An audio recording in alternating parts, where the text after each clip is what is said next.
Good morning. Welcome to the January 7th, 2022 State Board of Education meeting.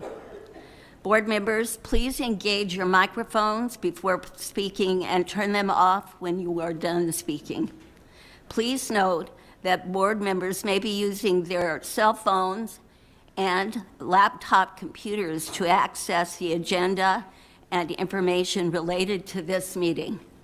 Live web streaming is available through the State Board of Education website. Agenda item number 1, call to order. The January 7th State Board meeting will now come to order. Andrea, will you call the roll for us, please? Patsy Kojons. Here. Lisa Fricke. Here. Patty Goobles. Here. Jacqueline Morrison. Here. Kirk Penner. Here. Maureen Nichols. Here. Robin Stevens. Here. Deborah Neary. Here. Commissioner Bloomstead. Present. All present. Thank you, Andrea. Please rise for the Pledge of Allegiance. I pledge allegiance to the flag of the United States of America and to the republic for which it stands, one nation, under God, indivisible, with liberty and justice for all.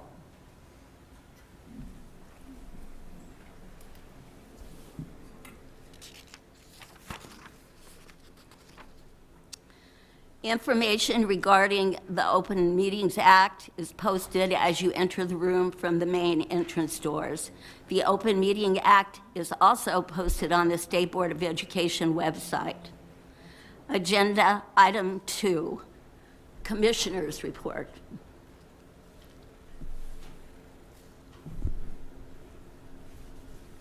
Yeah, good morning, and just a quick reminder on the consent agenda process. I believe we have one item, Brian, is that just one item asked to be pulled. It's item 5.3, and Maureen Nichols asked that it be pulled for some additional information. So we'll do that at the appropriate time. Let's see, report on rules. You can see in your Spark system, the report is there. Both we're awaiting one rule, Rule 24, awaiting approval from the governor, and then we had one rule that was just heard in a public hearing on January 4th, it looks like, which was Rule 51 on rules and standards for special education programs. So that one will be coming to you likely as a recommendation to the board. So that is my report on rules, and I believe, I guess I will turn to if Ryan Four had anything. He does not. And then otherwise, just a little bit about meeting protocol. People are doing a good job. Just give one another the space that they need to feel comfortable in the current time. So that's my report for the moment. Thank you. I want to take one moment to do something that I forgot to do at the very beginning. This is my first time doing this, and so you might notice that I make a few mistakes, but I'm used to that in my life, so be patient. We have a new board member, and he's walked in, and I've been very impressed with how he just walked right in and started and took a motion for to read to you today. And so I would like us to all welcome Kirk Penner to our board.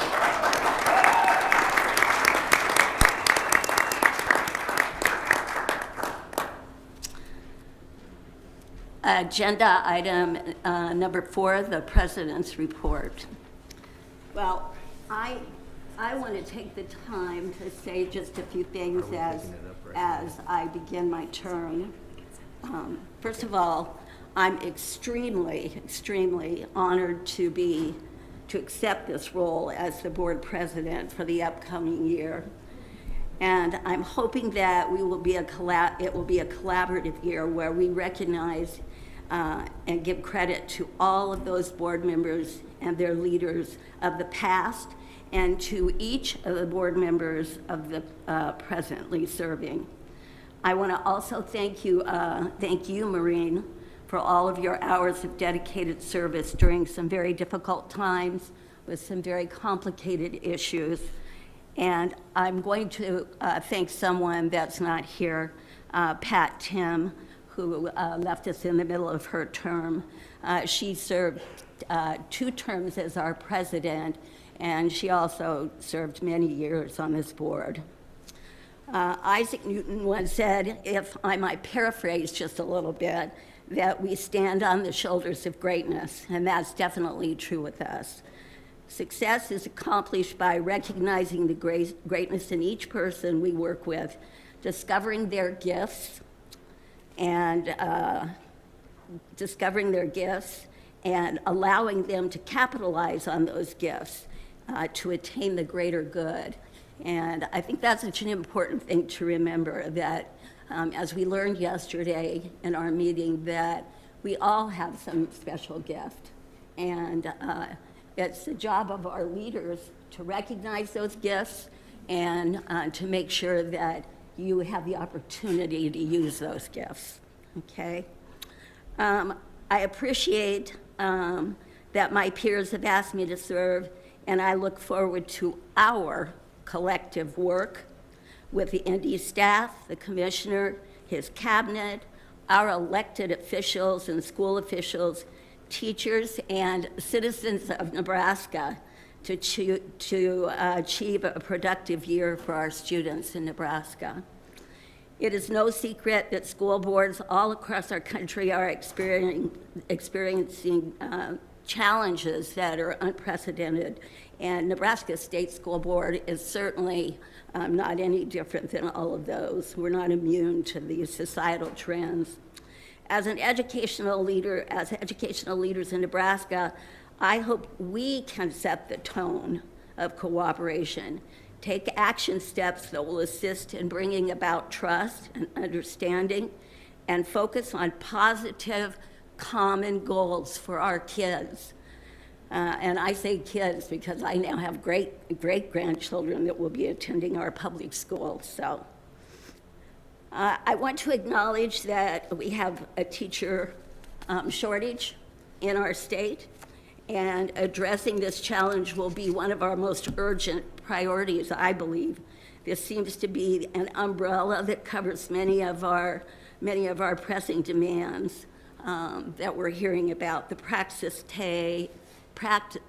test, teacher pay, plan time for teachers, diversity of teachers in the classroom, mental health availability, substitutes, and feeling valued and honored and having a voice in decisions made by their leaders and by the public. Fewer and fewer students are choosing teaching as an honored profession. None of the other policy items mean anything if we don't have enough teachers to teach our students in the classrooms. And these teachers have to be trained, and they have to be trained also, we have to make sure that they're trained in the subjects that they're teaching if we're going to get our students ready for the 21st century. Most students are most successful when they are with a teacher, a staff member, or both in the classroom. The data supports that. On the other side of that equation, our teachers need respect and support. The mass exodus and the lack of students seeking degrees in education support this statement. Parents play an important role in the schools, and I want to work on innovative ways that we can reach across the entire state to make sure that we are listening to all parents to provide opportunities and success for our students. I'm not just a teacher in Lincoln, Nebraska. I taught in several other states, and I taught in Cozad, Nebraska for many years. So I think that when I say reach across the state, I really mean reach across the state. I have friends across the state. Let us not forget the first 4, representing the first 4 years of a child's life, where they learn, I have in one book said 80% of their language, and they will know thousands of words if they live in a nurtured environment before they go to school. We must take on the responsibility in Nebraska of early childhood education, and it should be available to all children. And that's a big job that we're looking at, and it's looming in front of us, and very important. Nebraska ranks third highest in the country for the largest achievement gap between whites and persons of color achieving associate degrees or higher. Since the fastest growing segments of our population aren't attaining levels of education that they need to, they are not likely to fill or create the jobs necessary to grow the economy in Nebraska like we're wanting it to.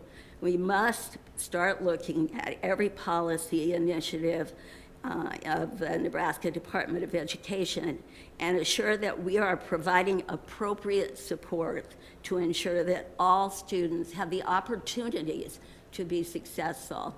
You know that we can't make people be successful, but we sure can aid in that process.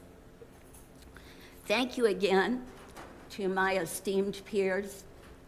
If I had time, I'd go around and tell you what I value about each one of you the most. I'm so excited about the opportunity to work with you. We may not solve all of these problems that I've talked about, but with each of us lending a hand to the other, then what we'll do is we'll make progress and we'll be productive and we'll be collaborative, because there's nothing better than a pool of great minds working hard together. Thank you. That ends my president's report. Agenda item number 5, the consent agenda.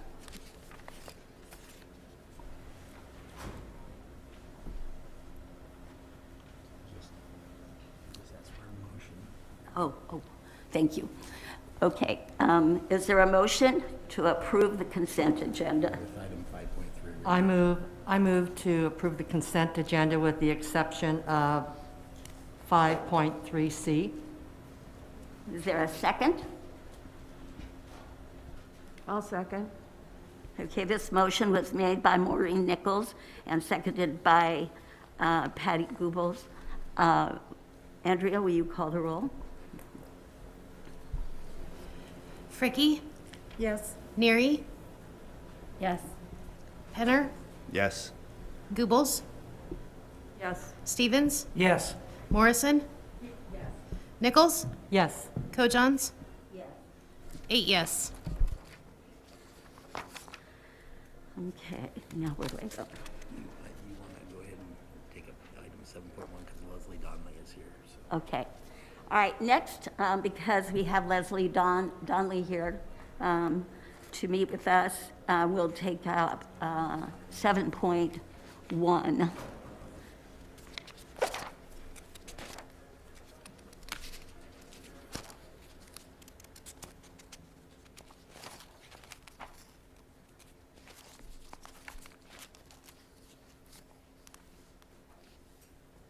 President Kojons, Yes, could you repeat what you said?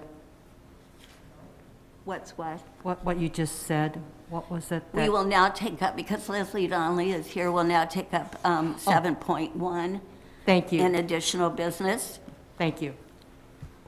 Okay. There's a motion to go into executive session. Okay. All right, at this time, I need a motion to go into executive session, please. I move that we go into executive session.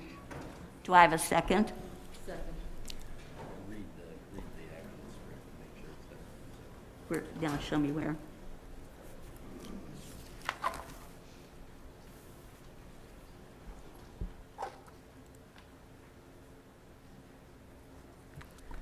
Ryan, we want to make sure that we have the proper language in the motion, so. Yes.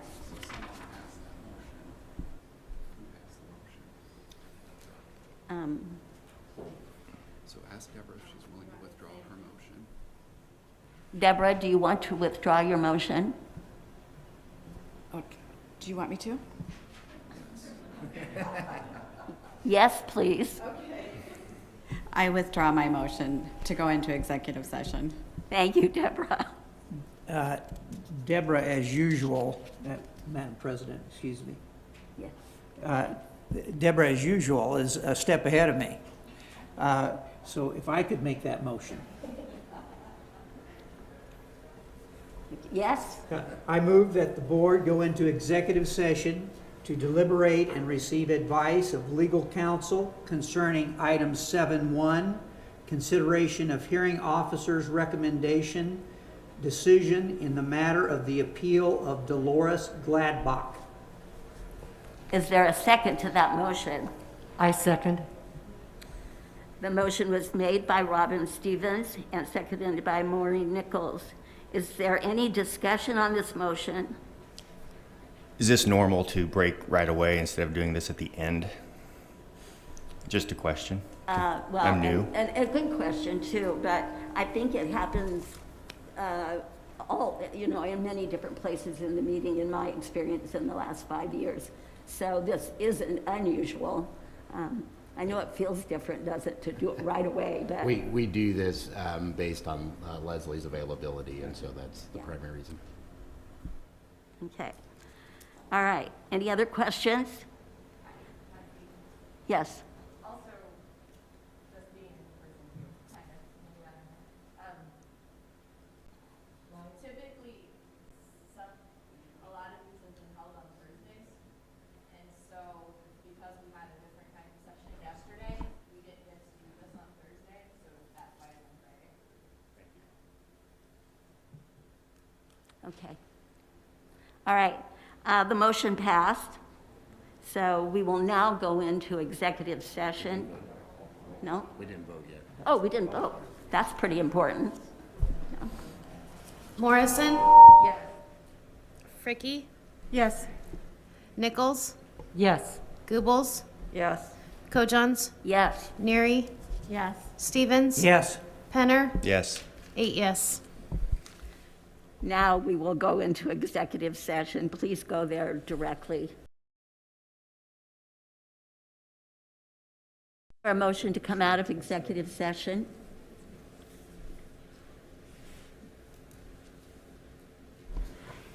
Yes, Madam Chair, I move that we return to regular session.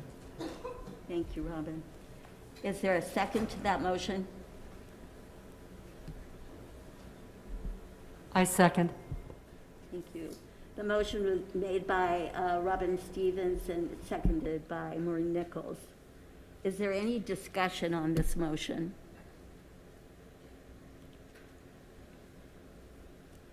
Andrea, will you please call the roll? Neary, Yes. Stevens, Yes. Fricky, Yes. Nichols, Yes. Goebbels, Yes. Morrison, Yes. Penner, This is the motion to come out of executive session, correct? Yes. Yes. Kojons, Yes. 8 yes. All right. The motion passed, and we'll now return to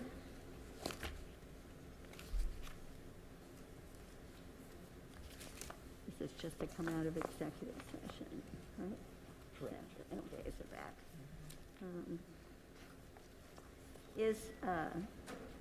Is there a motion on item 7.1?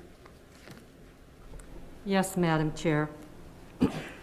I move in the matter of the appeal of Dolores Gladbach, NDE case number 21-16, that this board adopt the findings of fact, conclusions of law, and the recommended decision of the hearing officer, and to adopt the final order proposed by legal counsel. Second. Motion was made by Maureen Nichols and seconded by Patty Goebbels. Is there any discussion on the motion? Yes, Patty. Madam Chair, the second was by Lisa Fricky. Oh, I'm sorry, Lisa. Okay, I'm going to move your microphone. okay, sorry. Okay. All right. So the motion was made by Maureen Nichols and seconded by Lisa Fricky. Is there any discussion? None? Okay. Andrea, will you please call the roll? Morrison? Yes. Fricky? Yes. Nichols? Yes. Goebbels? Yes. Kojons? Yes. Neary? Yes. Stevens? Yes. Penner? Abstain. 7 yes, 1 abstain.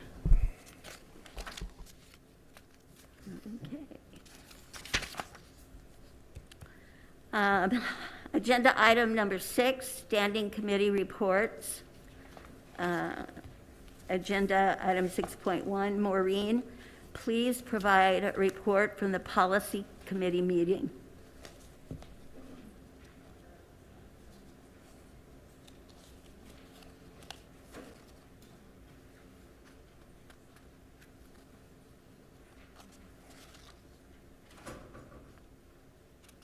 Thank you, President Kojons. First off, I want to thank the very long and tedious hours that the Policy Committee put in since our December meeting. I want to thank Patty Goebbels and Jacqueline Morrison. There were just the 3 of us due to the vacancy of Pat Tim. The Committee on Policy met throughout the month of December and earlier this week to discuss revisions to board bylaws B2, board committees, and B9, public participation at board meetings. The committee presents recommendations on both items today. Regarding bylaw B2, board committees, this committee reviewed information from Robert's Rules of Order and the Standard Code of Parliamentary Procedure on best practices for committee structures.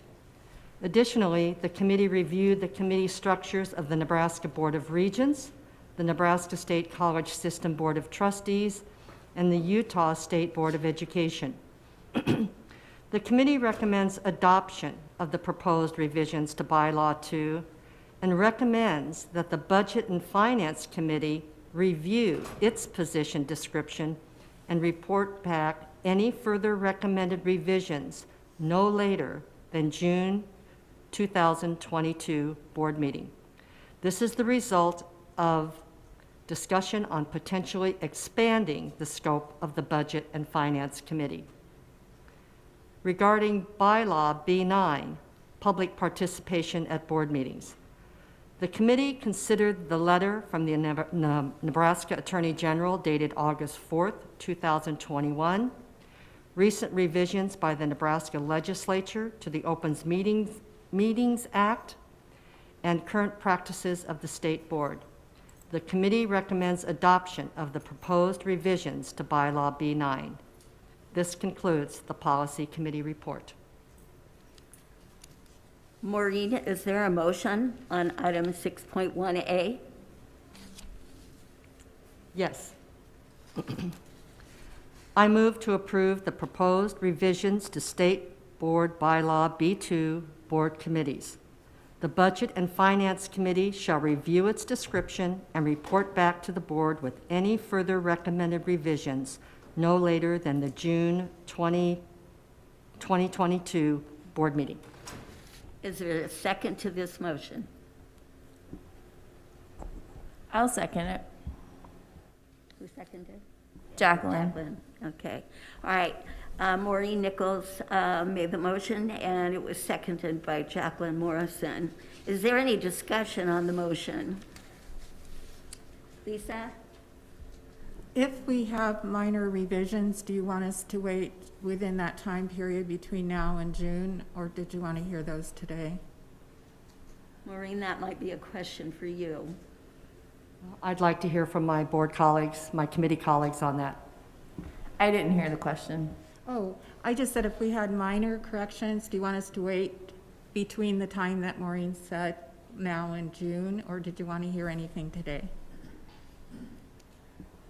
I would need to know, are you referring to minor revisions as it relates to the budget committee? Or are you referring to minor revisions as it relates to all of the entire policy? I was talking about B2. I thought that's what you were introducing, was revisions to B2. Patty, thoughts?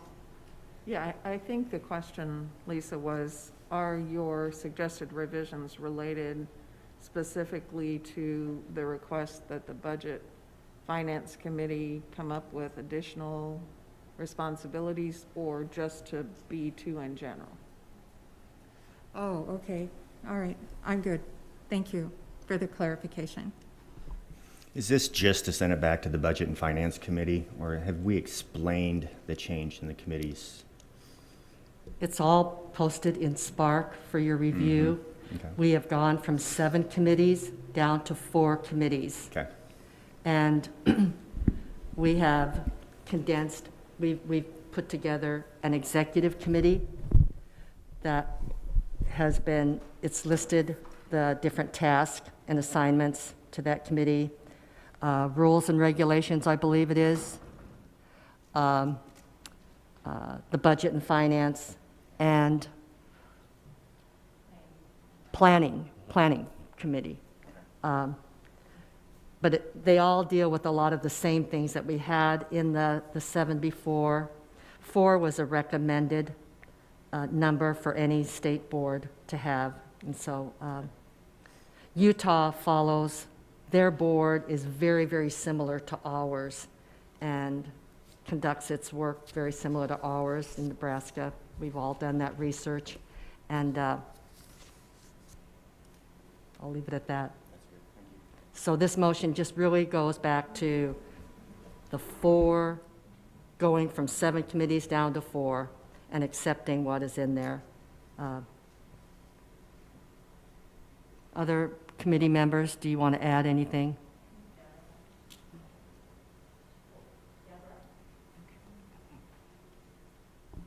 Thank you. I guess I just want to say that I philosophically agree with the direction of this from my first year on the board. I've been saying we need an executive committee, and I think we all agree that our committee structure, something about it isn't working right now, and it does need to be revisited for sure. I appreciate the hard work that's gone into this, because I know there's been some really great discussions happened as a result of this. I just, in light of the discussions that we had yesterday, I feel like I'd like to see us have more discussion about these. First of all, I guess I'd like to see us develop and think about all 4 of them at once, rather than just saying, you know, Finance Committee, go and do what you need to do, but these are not changing. I mean, I just think we should be looking at the big picture of all of them. And I also think that our committees, even though they haven't worked the way they were intended to, they at least were intended, it looks like, to tie into the strategic goals of the Department of Education. And I really, after yesterday, that light bulb went on that we might want to at least have time to have that discussion about how make sure that we have all the strategic plan goals covered in one committee or another, because that's where the work is supposed to be done. So I'm all for moving forward with this, but just not today.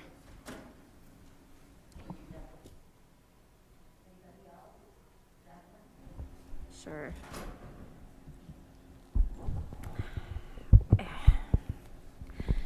I have a lot of thoughts, so I'm going to try to respond to everyone.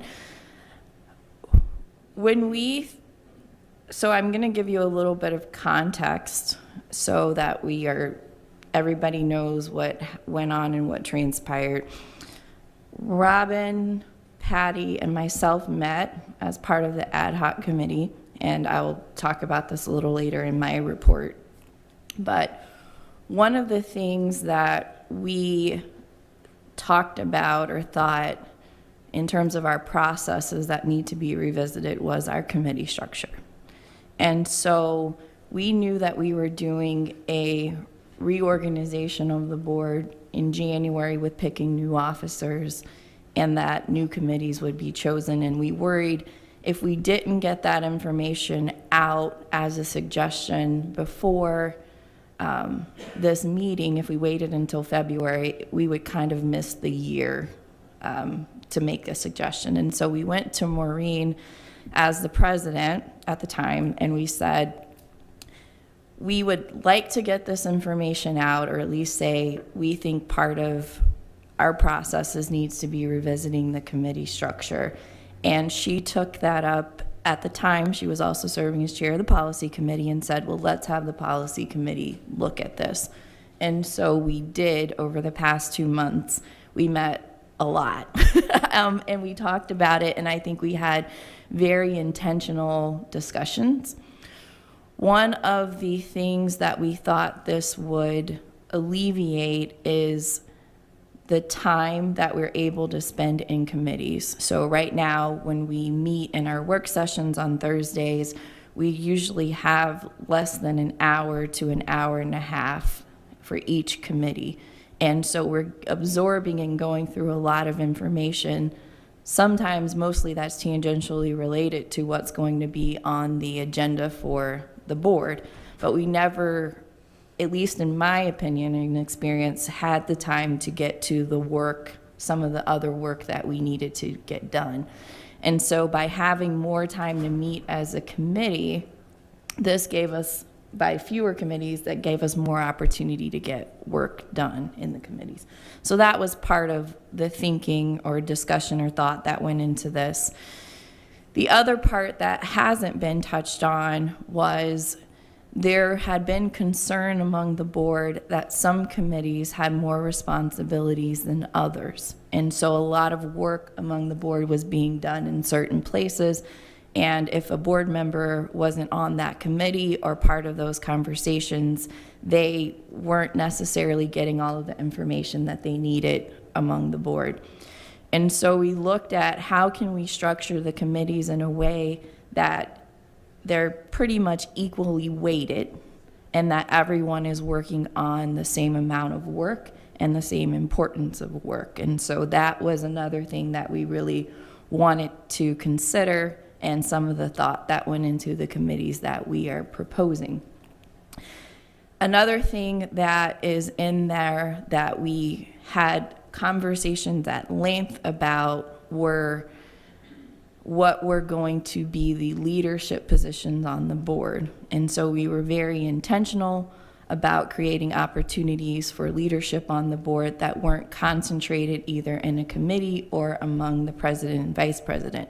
And so we were really going to strategically spread out those positions. So by doing that, we had, again, a balance of power on the board. At least that's my word for it. I don't know that that's my committee's word for it, but that's one of the things we were looking at. But also by creating a president and vice president structure, or in addition to the chair and vice chair, you have people coming up through the ranks who are getting some of that experience and are prepared to take other leadership positions on the board.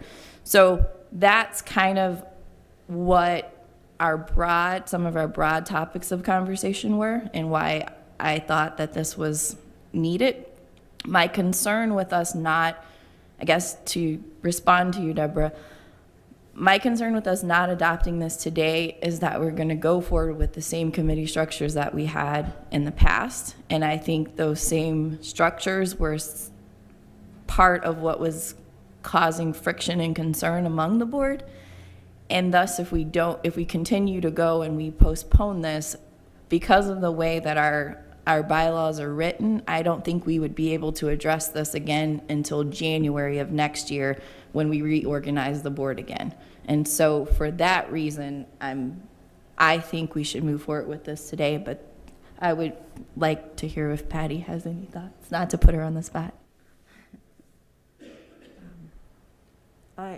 I would add, in addition to Jacqueline's comments, that we were very intentional in considering the duties of the State Board of Education. You know, what are our overriding responsibilities as board members? And those responsibilities are to act as a policy-making, planning, and evaluating body, So that's where you see the Planning and Evaluating Committee come in. Another one of our major responsibilities is rules and regulations. Deborah, I certainly understand your concern with strategic planning initiatives getting lost. However, I think it is the responsibility of every committee chair and vice chair to make sure that the strategic goals and initiatives that are part of their responsibility are reviewed from time to time. That there's an intentional effort to make sure that the strategic plan and all of its attempts don't get lost. I don't know that that needs to be set in the names and the structures of committees, because frankly, I would say even though our committees were named after things in the strategic plan, it does not mean that we address things that were in the strategic plan. So I think that becomes a function of leadership within those committees, and monitoring and reviewing. The strategic plan should be a guide for everything we do. Deborah. Thanks for that background and information. And again, I don't want to wait another year, so I have several things I want to say, but I also need somebody to answer the question for me. If we spent a couple more months in discussion and review, and we just continued, we didn't make any committee changes yet, and we just had the same people on the same committees, is there a reason we can't do this in 2 months? Do we have to wait a year? And who can answer that for me? I think Ryan would have to answer it specifically, but I do believe it's this policy B2 that, if I can pull it up. So I think that when we organize or reorganize or organize as a board, I'm not sure exactly the exact term, when we pick our president and vice president, that's also the time that people are appointed to committees. And because that happens at this meeting, unless we change our policy, that policy to say we can reorganize at any time, then I think we are set in that structure at that year. But Commissioner, would Ryan be able to weigh in? Yeah, and I don't know if Ryan has something to add. I also have a kind of along these lines, Brian. I might ask Brian, not that you have to answer this right now, but I believe in the state statute, it says that the board reorganizes itself every 2 years, and we kind of go through a process where we reorganize every year. So I throw the complication into that, but I think that's one thing we looked at. So from a legal perspective, the bylaws bind the board. It's your rule, and I think Mrs. Morrison did a very good analysis. If you do not change that today, the duty of the president is to appoint members to 7 different committees, which she will do because she's required by the bylaws to do that.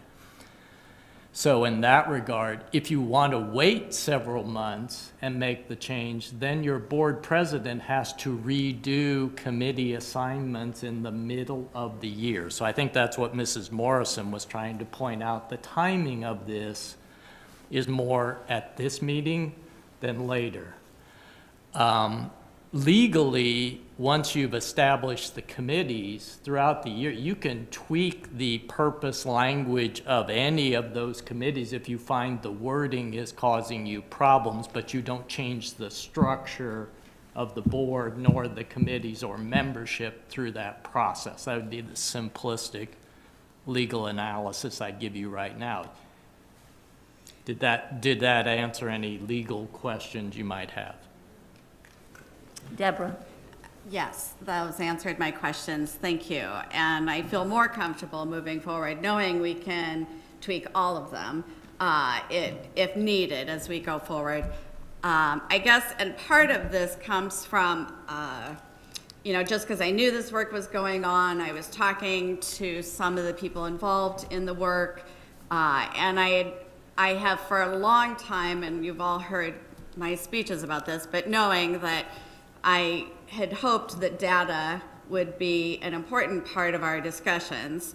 And also in my research, based on just looking back at the kind of the playbook that was created in 2019 that was written by Dr. Four and a consultant that we hired, Reg Lichty, is that how you say his name?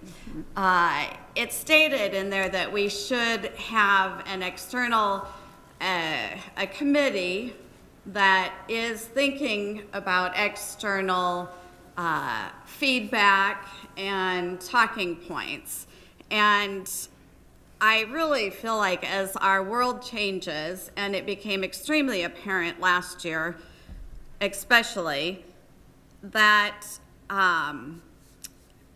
we don't have those discussions about strategy in terms of getting feedback from the public and being strategic about sharing information either in steps or whatever in order to make sure that there is clear information out there. And I know that there's been discussions over the years, and I certainly encourage these even more, but you know, we haven't had a town hall since I've been on the board anywhere, and we have other opportunities for listening to our constituents that I feel should be discussed as a strategy. But even when we like release standards or release, like, there's so much, the data that we just released, was it the ACT? What was the scores that we just released? The ACT, and all the misinformation that's out there because people are interpreting it without the context of the big picture of the pandemic and some other things. And it's like, I know that we send out press releases from our department, but I also feel like we as a board, since we're the ones that are public facing with constituents, should be having these discussions about external talking points and strategies when we release these things, and timing. And I wrote a committee description for the finance committee because the finance, I've always thought, so, you know, 90% of the money that we're looking at is passed through, you know, from the federal government or from the legislature. And it isn't really like we have any approval over that.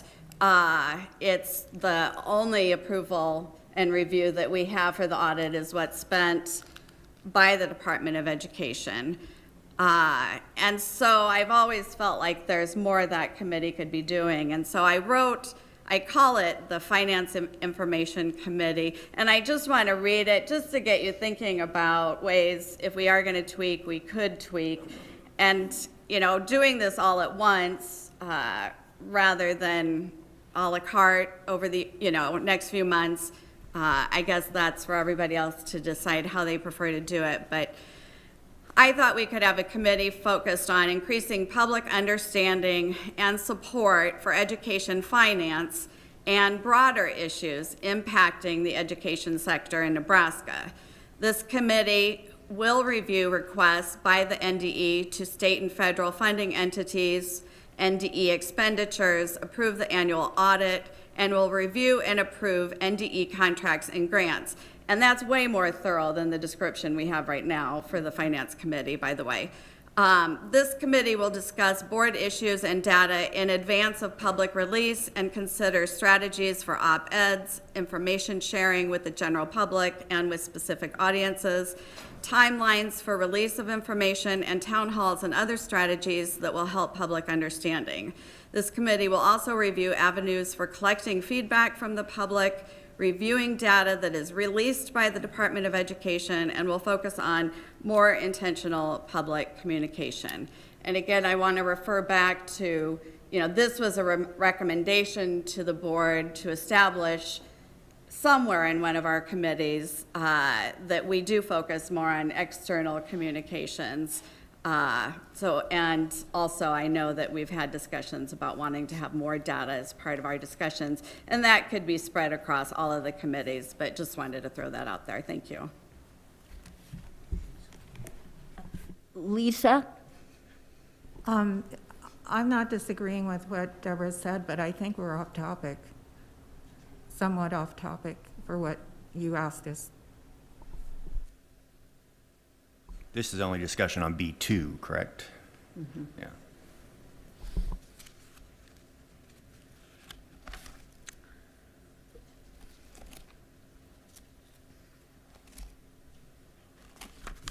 Patsy, can I respond? Yes, you may. Thank you. So, again, to give more context to what we are talking about, when we as a committee put together the four committees, well, let me just rephrase that, because there was a combining of committees, and then there was the budget and finance that was an existing committee that didn't change.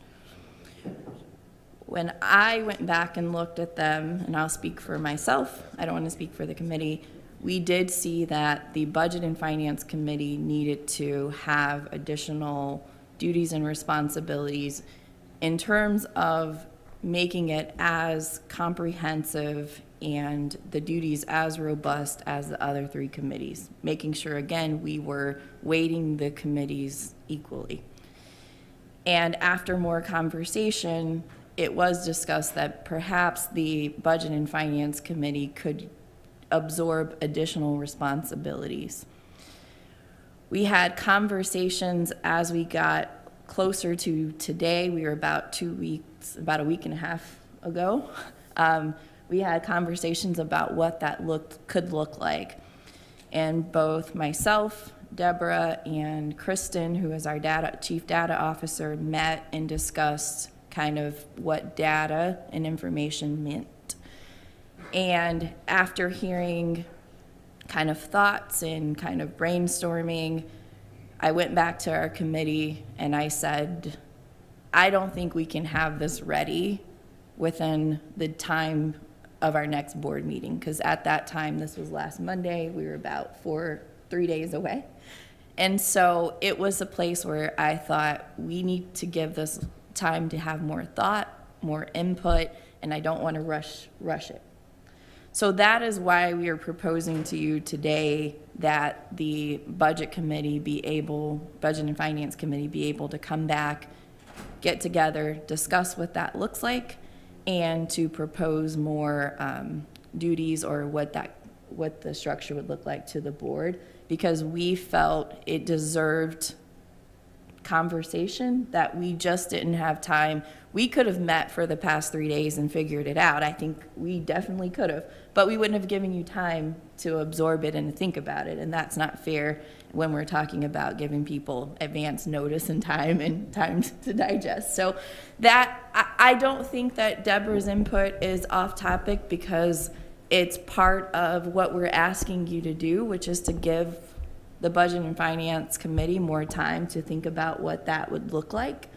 And if those thoughts are pertinent to people being on board with voting for this structure, I think that all of those should be discussed, because then we hear what people believe that they are voting on in this new committee structure. So that's my thoughts about it.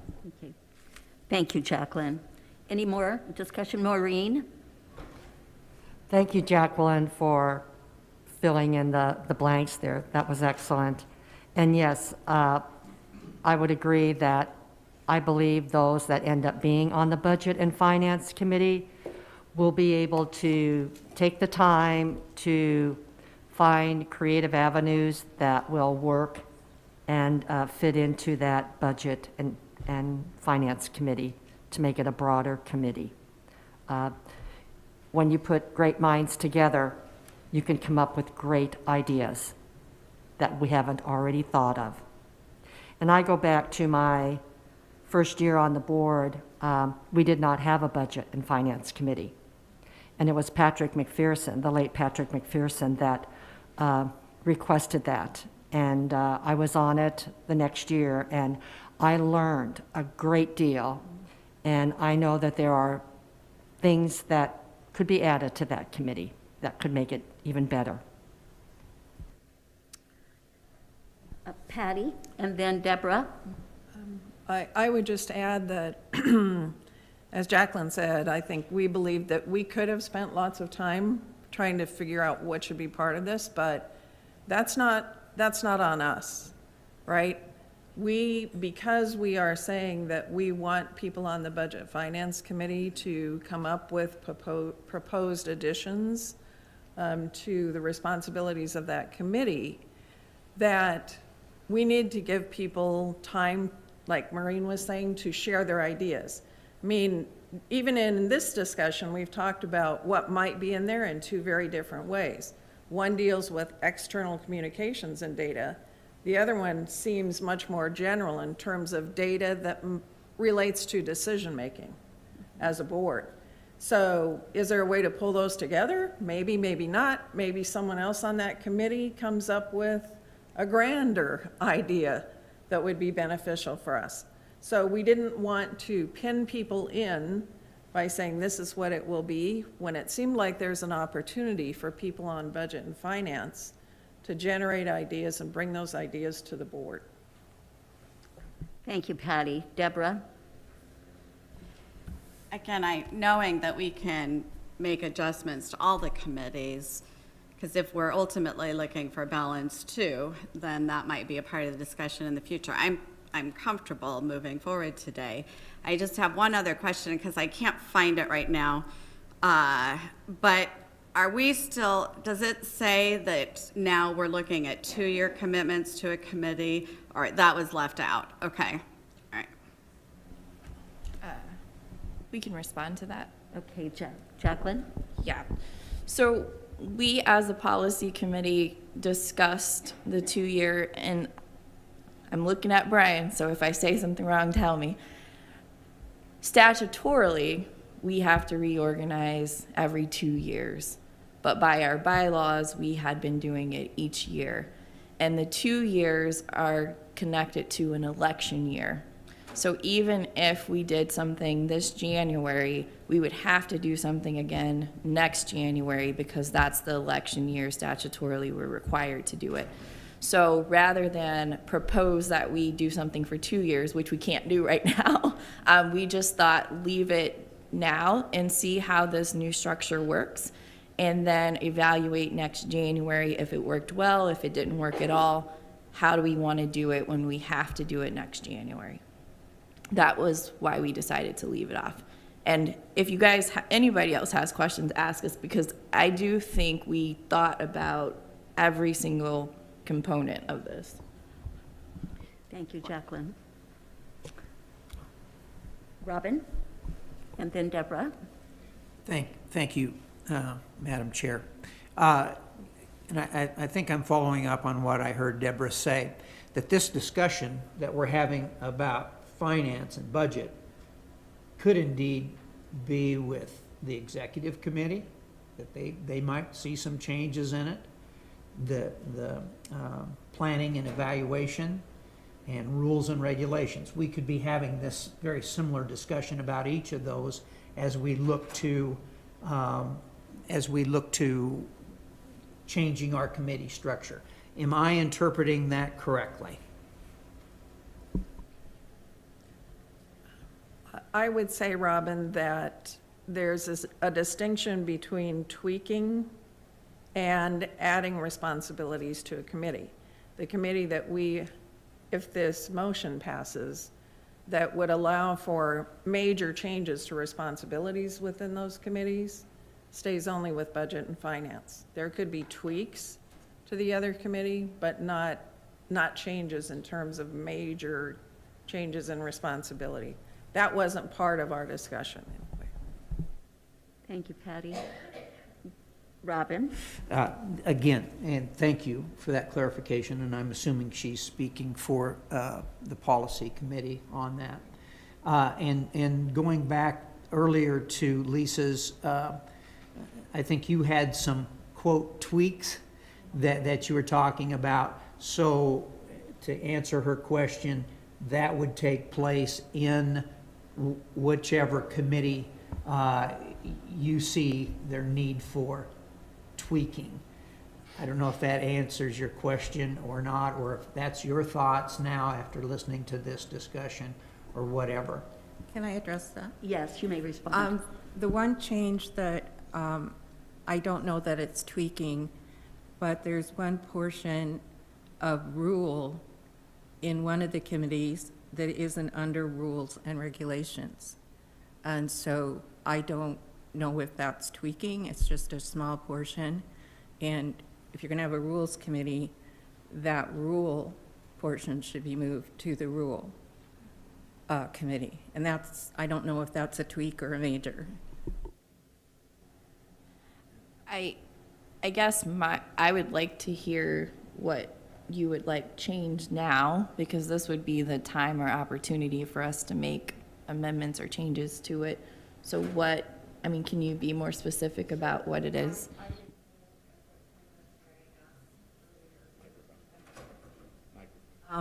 Thank you.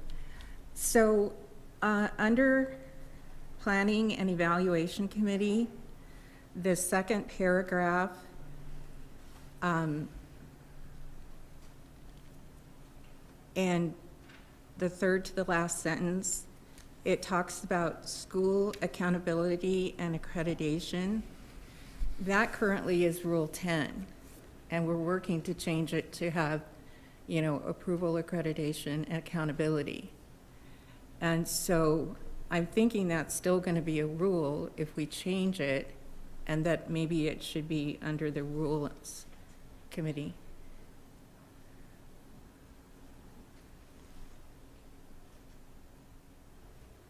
I'm going to answer it just because you're looking at me, if that's all right, Madam President. So Lisa, one of the things in the conversation with the committee was the act of accreditation is not creating necessarily a new rule per se, right? Part of the process of accreditation is we want to make sure that the actions that take place as a result of those rules would still be carried out by the committees as they're charged with. And so the difference is, we kind of, in policy committee, correct me if I speak wrong, but I think your dialogue was about certain committees be working kind of on instigating and processing the changes that might happen in rules. All of the work of the board has some connection back to something perhaps in rule. So it doesn't mean that the committees are exclusive to that. But the committee that's set up to specifically address accreditation, it's not about crafting a new rule necessarily, but it might be that you provide input on that process if that was to come to fruition. Yeah, and I had a note that, that the Planning and Evaluation Committee would remain putting input into rule. It's just that one, phrase, school accountability and accreditation and approval. So anyway, thanks for the clarification. I'm good. Any more discussion? Okay, Andrea, will you call the roll, please? Stevens, Yes. Neary, Yes. Morrison, I want to ask what the motion is that we are voting on, and I will, okay. I move to approve the proposed revisions to the State Board Bylaw B2 Board Committees. The Budget and Finance Committee shall review its description and report back to the board with any further recommended revisions no later than June 2022 board meeting.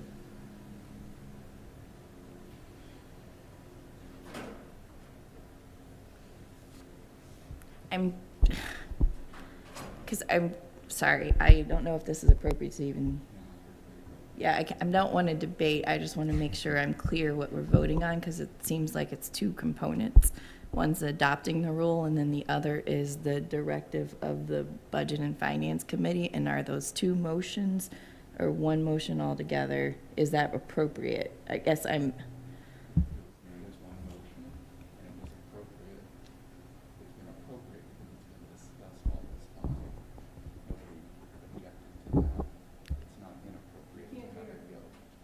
Yes. My vote is yes. Kojons, Yes. Penner, Yes. Goebbels, Yes. Nichols? Yes. Fricky? Yes. 8 yes. Thank you. The motion passed. Yes, Robin, you may. Thank you, Madam Chair. Again, I just want to, first of all, thank people for the good discussion, but mostly to the former policy committee, as I see it, for their hard work and on this. So I just think that's very important. Thank you. The thing that Robin and I were talking about is that this wasn't an easy job. It was so complicated. Every time that you guys talked about it, we could see the deep thinking that was going on for the betterment of the group, and we appreciated that a lot. And even in your discussion this morning, I learned some more about it. So thank you to your committee. All right? All right. The motion did pass. That's good. Okay. Agenda item 61.B, Marine. You're speaking to this. Is there a motion on item 6.1B? Yes, President Kojans. I move to approve proposed revisions to State Board Bylaw B9, public participation at board meetings. Is there a second to this motion? I'll second the motion. Thank you, Patty. The motion was made by Maureen and seconded by Patty. Is there any discussion on the motion? Whoops, sorry. Sorry. All right. What was the event that kind of started the road down to changing our public meetings participation by the public? What was the event?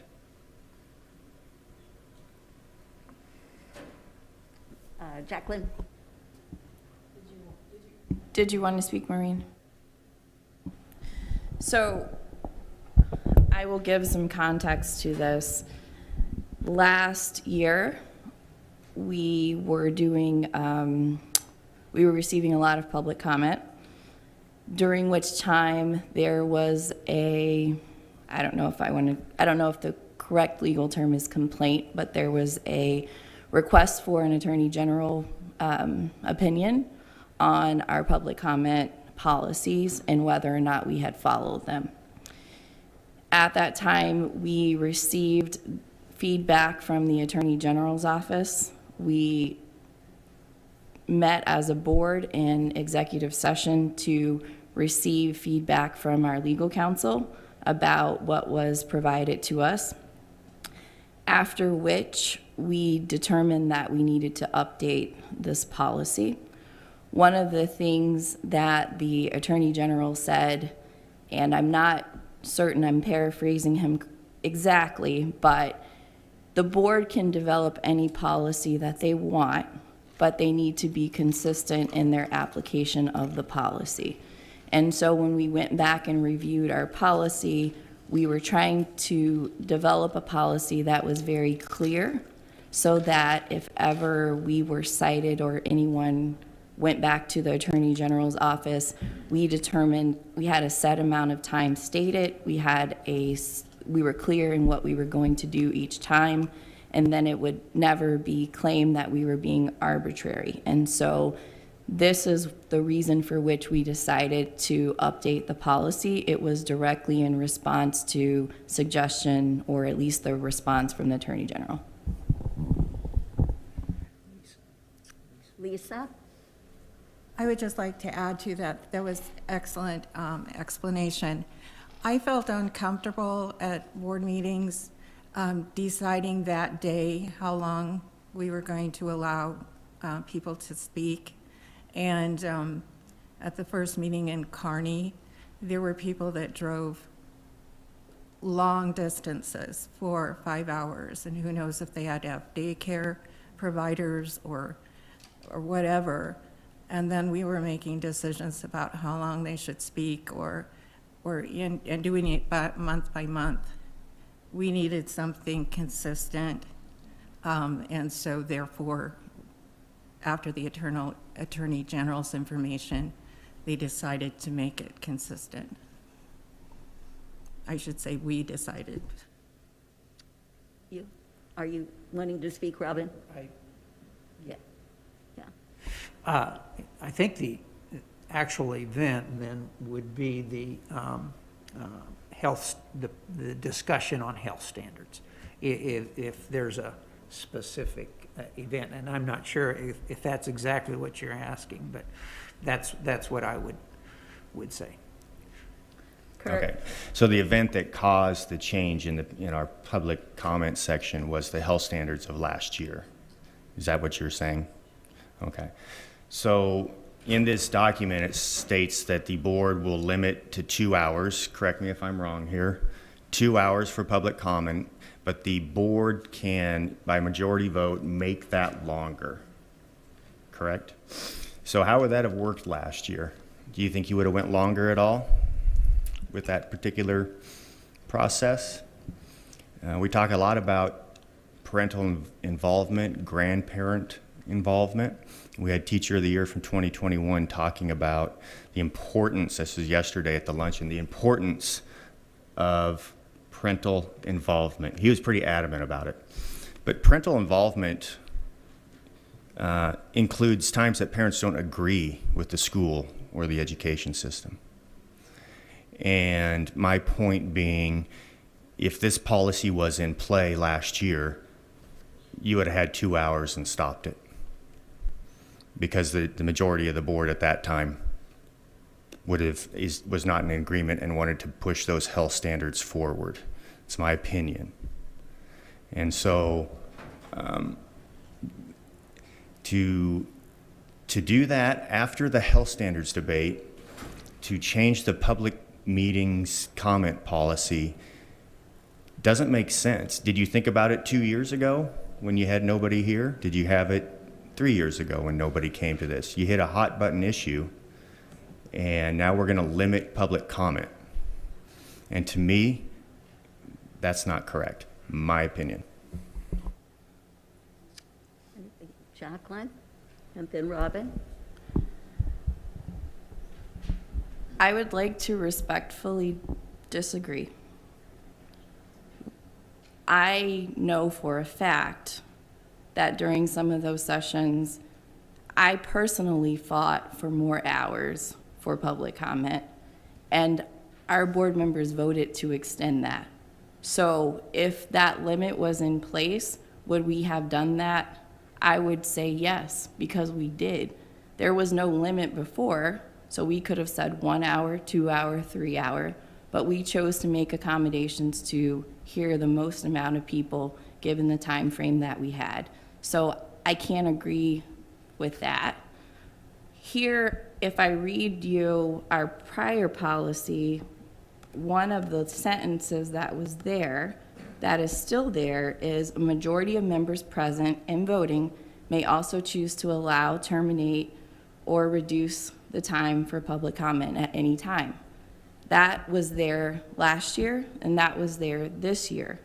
We're still keeping that to give our board the discretion to increase time should we need to. The only thing that this accomplishes is setting a standard by which the Attorney General or the public can know this is what we have said is our standard. We can always amend that to go above it. But this is, in my opinion, not in response to the health standards. To me, this is in response to a letter to us from the Attorney General saying you need a specific procedure or policy that's not arbitrary. Go ahead. Okay, Patty. I would just like to add that the Attorney General's letter is not the only reason that we proposed revisions to this. There is a revised state statute related to requirements, sign-in requirements for people in public comment. So to be consistent with state statute, we needed to make that change as well. So I would say these changes are not driven by only the Attorney General's letter to us at all. We were trying to be very comprehensive in the way we think about public comment and how we can make it better. Make it better for the public and make it better for us as a board. Okay, Robin. in response to your comment about 2 years. I think that 2 years ago, you're right, we didn't discuss this. But why? Why do we make changes in society? Why do we make, quote, improvements in our process? Why do we make improvements in our committee system? In response to issues where maybe we were weak, that we did not have good policy, that we, what I'm saying is that's where progress comes from. Many times that when things are not, we're finding out we were not very good in our process. And one of the processes was the discussion issue. So this is just the response to those things to make us better. Andrew, look, do we have more? Oh, Deborah, okay, go ahead. Yeah, and I want to say that I support this, and because I had the benefit of serving on the board in the last year, I got to see in action that our board took every opportunity to make sure that we were listening to the public. 6 hours of public testimony on some days, and we listened, and as Robin mentioned, we acted. And I personally, if we're in that situation again, even with this, would want to vote to expand the amount of time that we're offering. I mean, I just believe in having parent input. I know that we've all been so responsive in our emails and phone calls, and I mean, so many steps to be responsive to parents. And I guess I just understand this as helping provide clarification that was asked of us by the Attorney General and other clarifications that are needed. So, thank you. Robin? And just to follow up on all of this discussion, and thanks for the question. But this wasn't just something, okay, let's arbitrarily set it at 2 hours and that sort of thing. There was research done on this as to what other similar governing bodies were doing, not the least of which was, I believe, the Board of Regents and some of their bylaws and that sort of thing. So it wasn't just oh, this looks good. There was research put forth in this. Anybody else, you want to say something, Kurt? Just one more comment. And obviously, I don't agree with this policy. And my argument would be if you were really listening to the parents of what's going on, those health standards would have never came forward. And I'll leave it at that.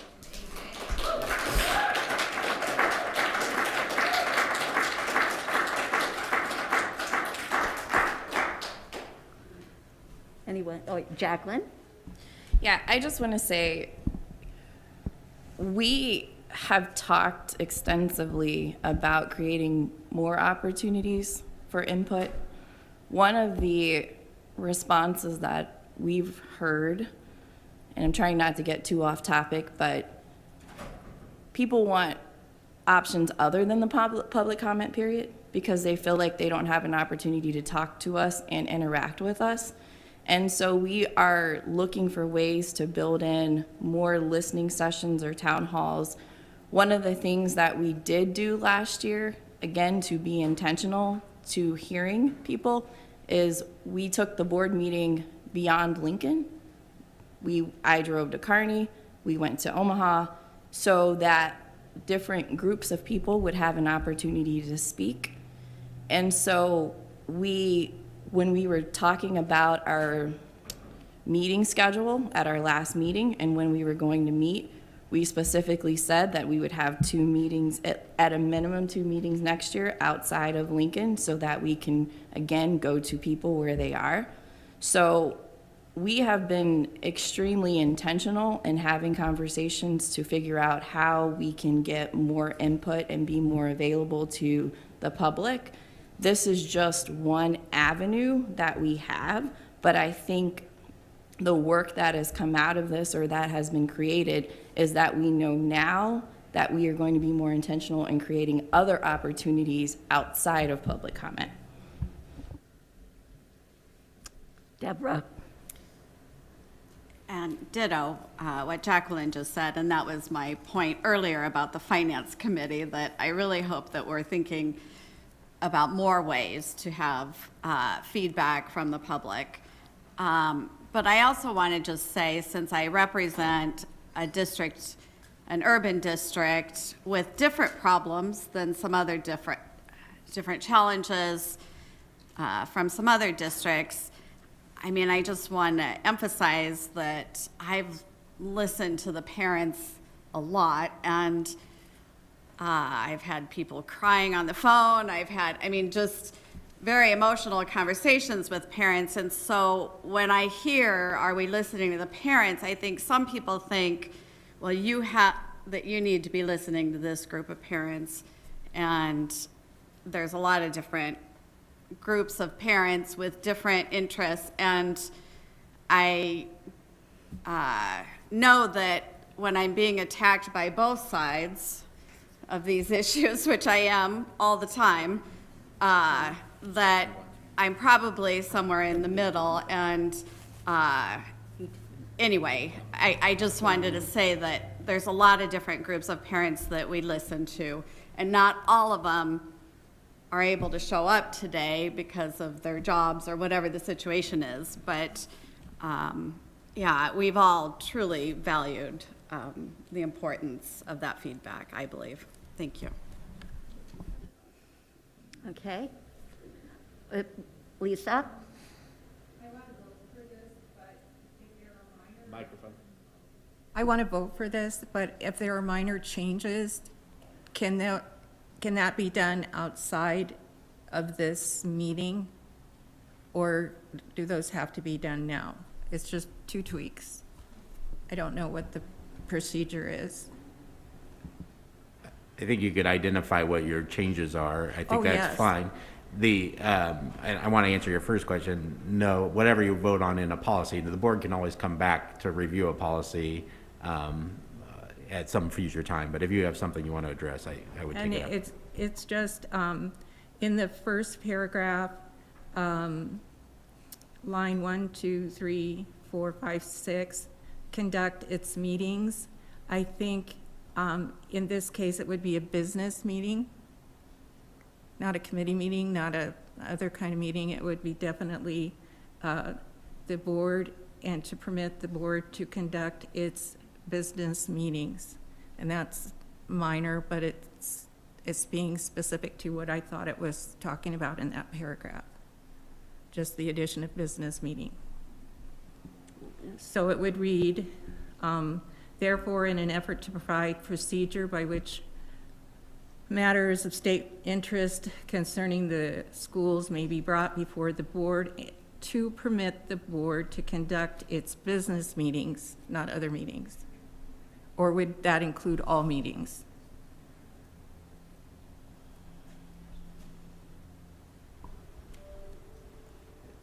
So I'll let others have the discussion, but I think the main point is if that's a fairly minor change, right? And it's an Yeah, that's what I interpretation. asked. Did you want it now, or? I would actually say that that's an interpretation that I think it can be read into the policy as it is, and you could bring back a kind of that type of edit in the future if Okay, the board that's thought what it I was wanted to important. know, and the other one's kind of an edit as well. So that's what I wanted to know, now or later, or never. Well, that was a great discussion. All right, Andrea, please call the roll. Goebbels, Yes. Neary, Yes. Kojons, Yes. Nichols, Yes. Fricky, Yes. Stevens, Yes. Penner, No. Morrison. Yes. 7 yes, 1 no. The motion passed. Agenda item 6.2, Commissioners' Appraisal Committee. Maureen, please provide a report from the Commissioners' Appraisal Committee for us today. Okay.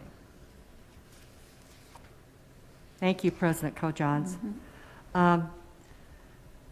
Yes, I was chair of the Appraisal Committee, and I want to thank the hard work that was put in to this committee. Vice President Co-Johns was on that, and Pat Tim, our former board member, was also on that committee. And much of the work that we did was when Pat Tim was still with us. And if all of you had read all of the different attachments in Spark, you will see the minutes and who was present at those meetings and the revisions. So I hope you've all taken the time to do that. But the Appraisal Committee reports that, and we had some discussion last month that I said I would bring back for clarity. The committee met on December 15th and addressed 3 major bulleted topics. Topic 1, review history of the Commissioner's performance appraisal tool, process, and procedures. For performance evaluations conducted from 2014 through 2018, board members completed paper forms. Individual scores and comments were aggregated, and a summary report was created. The rating scale was exceeds requirements, meets requirements, needs improvement, and not applicable. The performance evaluation content was revised for 2018 through 2019 evaluation year, and an electronic process, Qualtrics, was used for the first time. The system generated an aggregate report showing average scores and verbatim respondent comments. The performance evaluation content, which was performance standards and indicators, first used in 2018-19, was also used for the 2019-2020 evaluation period. Only the Commissioner's goals were modified from year to year. In the spring of 2021, this past year, the Appraisal Committee proposed a consolidation of the performance standards and essential job functions, reducing them from 10 to 5. Topic 2 discussion. We discussed responsibilities of the Appraisal Committee versus those of the board per State Board Bylaw B2. State Board Bylaw B2, Board Committees, provides the following description for the Commissioner's Appraisal Committee. The Appraisal Committee shall, when directed by the Board or the Board President, review or recommend policies and procedures for the review of performance of the Commissioner of Education. Proposals for procedures and instruments to review the performance of the Commissioner of Education shall be approved by the Board. Any board member may request a copy of the current appraisal instrument from the Commissioner's office. Based upon this policy, the committee will bring to the board for approval any changes to the appraisal document content. Example, performance standards, scoring, criteria. Appraisal format, process, methodology, and timelines. Commissioner's annual performance goals and terms of the Commissioner's employment contract. Therefore, an action item was added to today's business meeting agenda for the board to consider approval of proposed changes to the Commissioner's job description and evaluation document. Virtually all of the changes reflect reorganization as opposed to deletions or additions. Topic number 3, review contractual requirements regarding the appraisal. The Commissioner's first contract for calendar year 2014 did not require that the appraisal be attached as an appendix. Section 5 of contract number 2, which was effective on January 2nd, 2015, did require the appraisal to be attached to the contract as an appendix. Contract number 2 was amended 4 times, but Section 5 remained unchanged. Contract number 3, effective July 1, 2018, and contract number 4, effective July 1, 2021, no longer required that the appraisal be attached as an appendix. This includes the Appraisal Committee report. Thank you, Maureen. Maureen, do I have a motion on this item? Yes. I move to approve revisions to the Commissioner's job description and the 2021-2022 Performance Appraisal Instrument. Second. Who seconded it? Lisa? Okay. All right. The motion was made by Maureen and seconded by Lisa Fricke. Is there any further discussion on this motion? Maureen? Yeah, I would just like to add that if you looked, I've already mentioned it, but if you've taken the time to read all of the attachments into Spark, everything is listed as to our deletions, our additions, whatever, throughout this last year by the Appraisal Committee, and I think it's well established. And I want to thank Joel Sherling for helping to ensure that we got all that information posted for everyone. So thank you, Joel.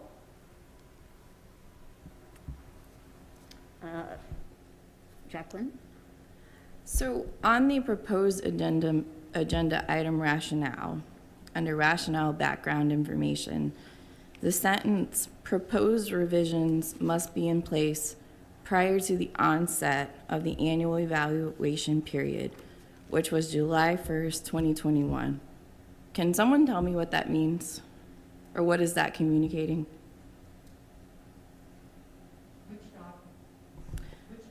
Which document are you looking at, Jacqueline? The proposed agenda item rationale dated December 16th, 2021 says proposed revisions must be in place prior to the onset of the annual evaluation period, which was July 1st, 2021. So which revisions is the document referring to? Which proposed revisions? And also, are we voting on revisions to take place for July 1st, 2022? Or are we backdating these to July 1st, 2021? I'm not exactly sure what that's saying. I might ask Joel Shirley just to come up and kind of explain that. I'll use my simple explanation of it. I think in the change that Maureen described, like normally this would be in the contract, or at least that's kind of how it'd been crafted. And I think in June, the conversation with the committee at that time was that they thought they'd made those changes. I think appropriately pointed out at the last meeting, those needed to actually come before the board. So I would actually say it's somewhat backdating that and validating that conversation. But Joel, I'll let you address it. That statement is typically that the performance standards or the job description, any changes are in effect prior to the onset of the evaluation period, so he knows exactly what he's being evaluated on. So, but I believe there, from memory, if memory serves correctly, that it says that the board may make changes during the contract year, and then the board has to make sure that the commissioner is furnished with and given notice of any changes in his job description or evaluation instruments, so he knows what's going on. So the statement is meant to say, typically speaking, the appraisal committee has made sure that any changes they're going to make are in place prior to the onset of the evaluation period, which is July 1 through June 30th. So I can see where that's a little confusing now at this stage in the game, but the appraisal committee had recommended changes prior to July 1, but didn't get the board's official approval on those proposed changes. Jacqueline? So, Commissioner,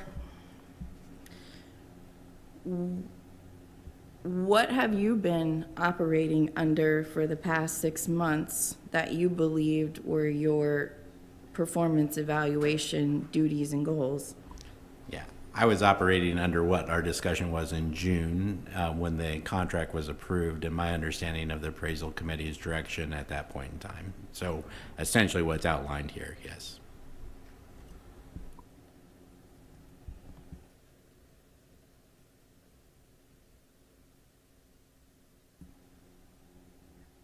I have some more thoughts. If no one else wants to. Okay.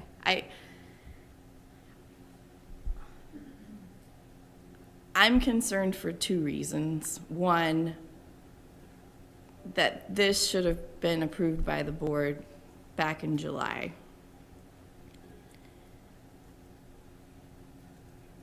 I'm also concerned that as an employee, the worst thing my boss could do to me would be to change my goals in the middle of the year.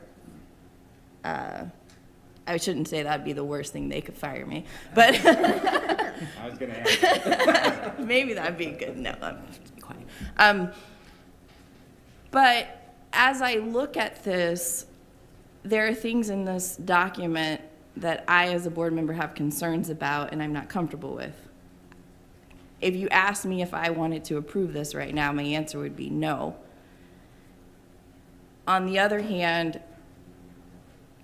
we've made a representation to someone that this is what they're doing, to our employee, essentially, that this is what we're doing. So I'm conflicted, honestly, about what we should do, because this to me is a big conundrum that the board didn't approve this. We didn't have an opportunity to weigh in. The commissioner's contract evaluation is a duty for all board members. And so we're coming up on appraisal time, I'm guessing, I think. And so we have to consider what instrument we're going to use, which needs to be aligned with what he was doing. So everything needs to be aligned, yet we as a board haven't had time to have this conversation about, are these changes that we want? Is this the duties that we expect of the commissioner? Or are these the duties we expect? I just wonder if anybody else thinks that's a problem, or if we think we should just vote on this without having had time to really look and talk about it as a board. Deborah. Yeah, I read through all of the changes, and there's significant changes, very significant changes. And yes, I understand the concerns about the contract has started and the wording is different. But I also, as I mentioned last month, I just have concerns that so much of this is being, and again, this is no disrespect to our commissioner, Joel, no disrespect to you. I know there's a great deal of integrity in this process, so I'm not, it's just that it isn't just about because I trust you, it's how this looks externally. And I really have not ever had the experience of having a staff person. I've directed quite a number of organizations and the staff don't write or help write, and I've never helped written my own evaluation. And I would love to see us just take a pause for at least a month, maybe have an external HR consultant come in and kind of help draft, looking at the contract and what the current evaluation is and recommend changes rather than us having staff involved in doing that, mostly just for appearances. Anyway, that would be my recommendation. Robin?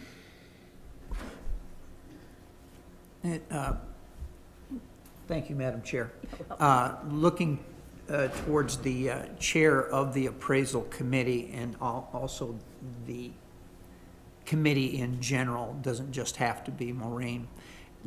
You've heard some of this discussion with some of the timing issue. Was any of that discussed? Do you have a feel about some of the things that I'm hearing here? In particular, the timing issue. I think Jacqueline brought up some good points about In response. have we changed in the middle of the road type of thing. In response to your question, I don't think there was anything about timing that was a major concern. It was just a routine type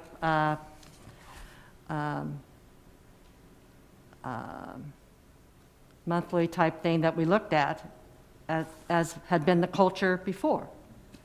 And Joel had kept very good notes, and we reviewed things. We looked to see what we could, because one of the concerns even I had when I would do the evaluation was we have all these different main functions. And so that was a topic that was brought to me, not just as president, but being on the appraisal committee was, can we get some of these and not have so many of them? That's a long appraisal to go through. And so that was one of our things that we worked really hard on, was how could we condense these and yet not take away the value of what we saw that we really wanted into the evaluation.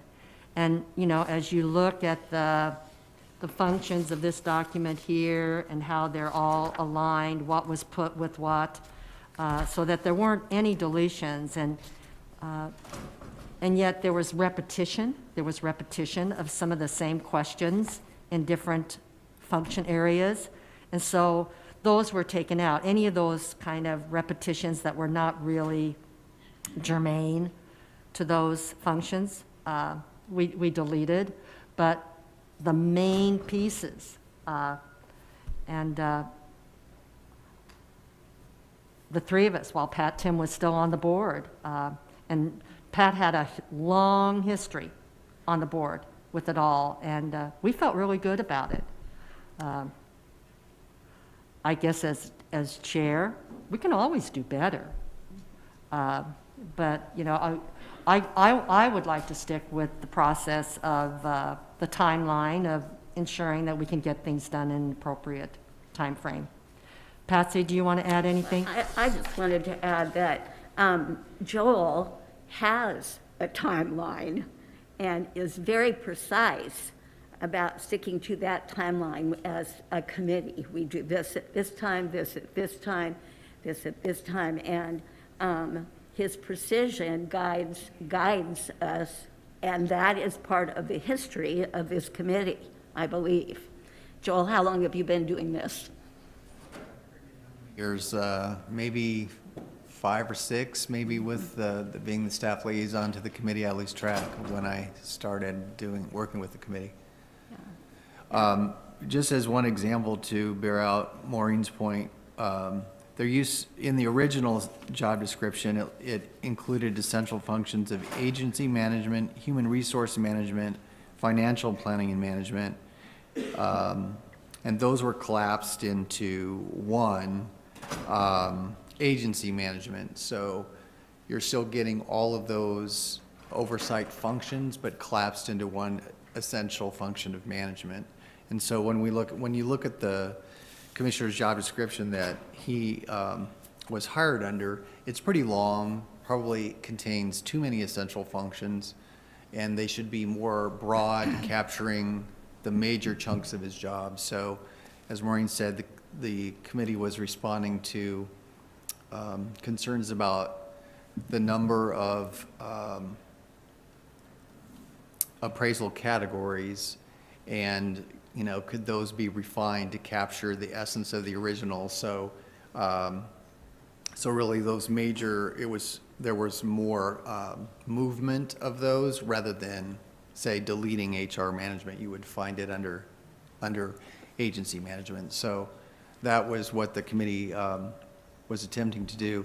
I did pull out the contract, the statement on there that says the state board shall conduct the evaluations using an appraisal instrument, a copy of which shall be provided to Dr. Bloomstead on the effective date. So that's where that statement about, you know, by July 1, he should have what he's going to be evaluated under. But it does also continue on to say, in the event the state board modifies the appraisal instrument during the term of the contract, Dr. Bloomstead shall receive a copy of the revised instrument as soon as reasonably practicable. So it doesn't prevent the board from making revisions once the contract period begins.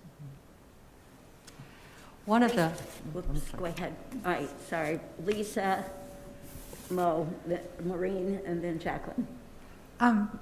I was just going to say that this has been on Spark for more than 2 weeks, 3 weeks, and when I had some questions about it, I just called NDE, and I just feel very comfortable, well, more than comfortable. I feel that this needs to move forward, and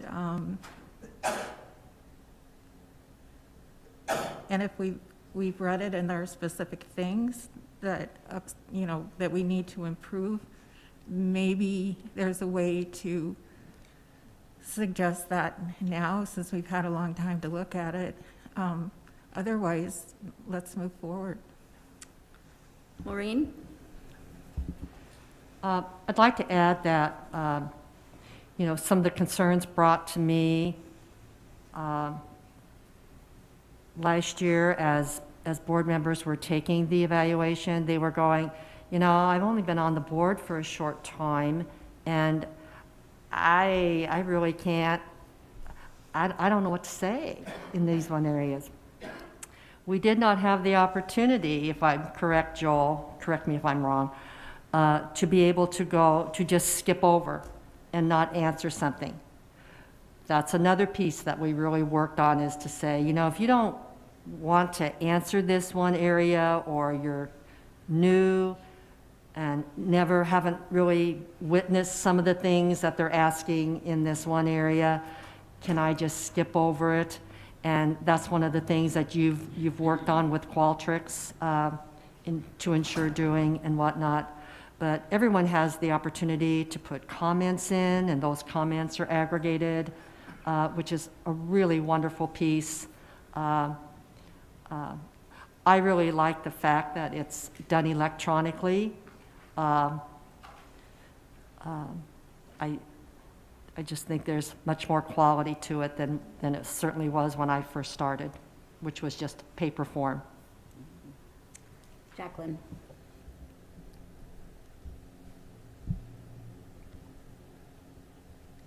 Yesterday, we had a board conversation about setting tone of what we wanted from our board. I have twice heard today, we should just move on. If people have a concern and they want it addressed, we as board members should be cognizant of that and respectful of our peers wanting to figure out their concerns. I have never put those words together to anyone, and I think it's kind of disrespectful to people. In terms of this, I agree with Deborah about, it's not for me so much about content, although I have problems with the content because I do think things were removed. When I look at the essential job functions, they weren't just reordered. When I look down at the commissioner's performance standards, indicators, and targets, that I do think is a restructuring, and I could see pretty much where everything was realigned. But when I looked at essential job functions, I don't see how everything there was combined into one statement. That to me is a matter of opinion and interpretation of whether or not you think one sentence encompasses 4 sentences. What one statement means to someone does not mean that it means the same thing to me, as was evidenced by what we looked at yesterday with our principles. There's lots of ways for interpretation. And so I think by trying to condense this and taking out things that have been enumerated to put them together, when we go to evaluate the commissioner, I might say, to me, that statement meant that he should have done X, and you might say to you that meant he should have done Y.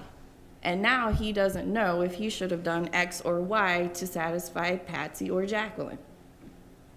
So sometimes there is a benefit in having things listed. It doesn't have to say this is everything you do, but it might say things such as this, or this means this.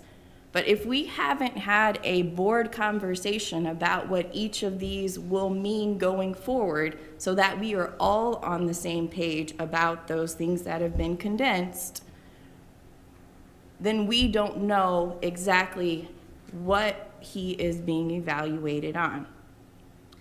I can't call NDE staff and ask them what this means, because NDE staff reports to the commissioner.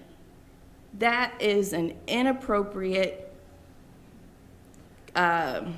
I don't want to say balance of powers, but you have to have some separation of power. That's the word, separation of power. Because I can't expect someone who is employed by the commissioner to do anything other than what the commissioner expects of him. So I think that responsibility lies within the board, which is why I am certain it's a policy that the board should have approved this as a full board before it was even implemented. This to me is a 2-hour, 4-hour, 8-hour long conversation about what we expect of the commissioner as a board. It's not delegated to a president, vice president, or just a committee.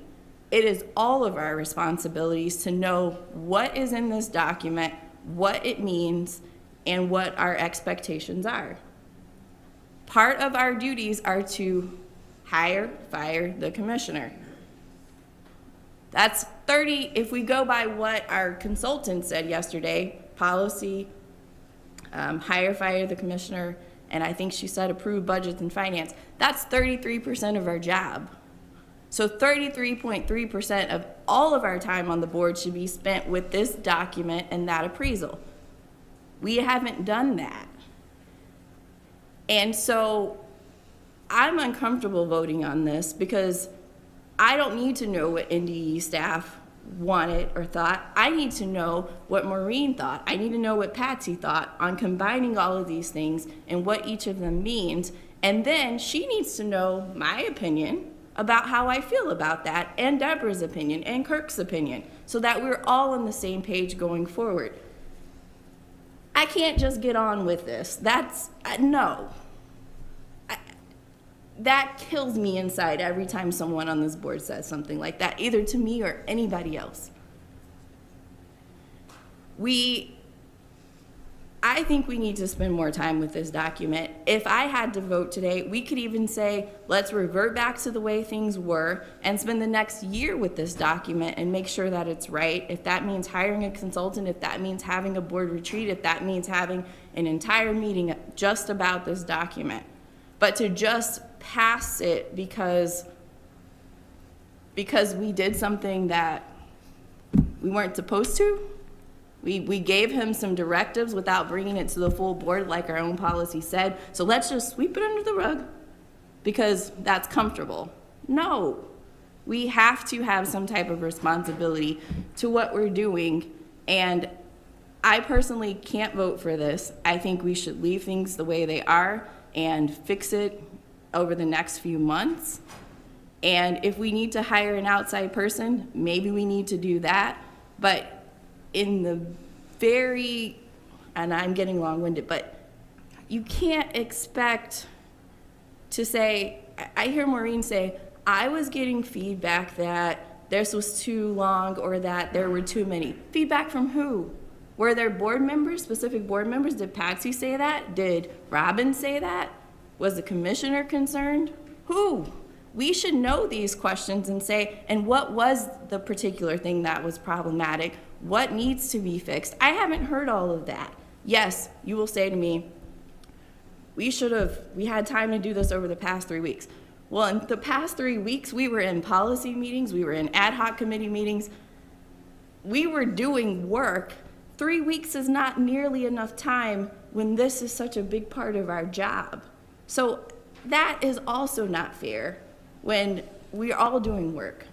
So for those reasons, I can't agree to it. I think these are substantive changes that are being made. They're not just small and minor changes.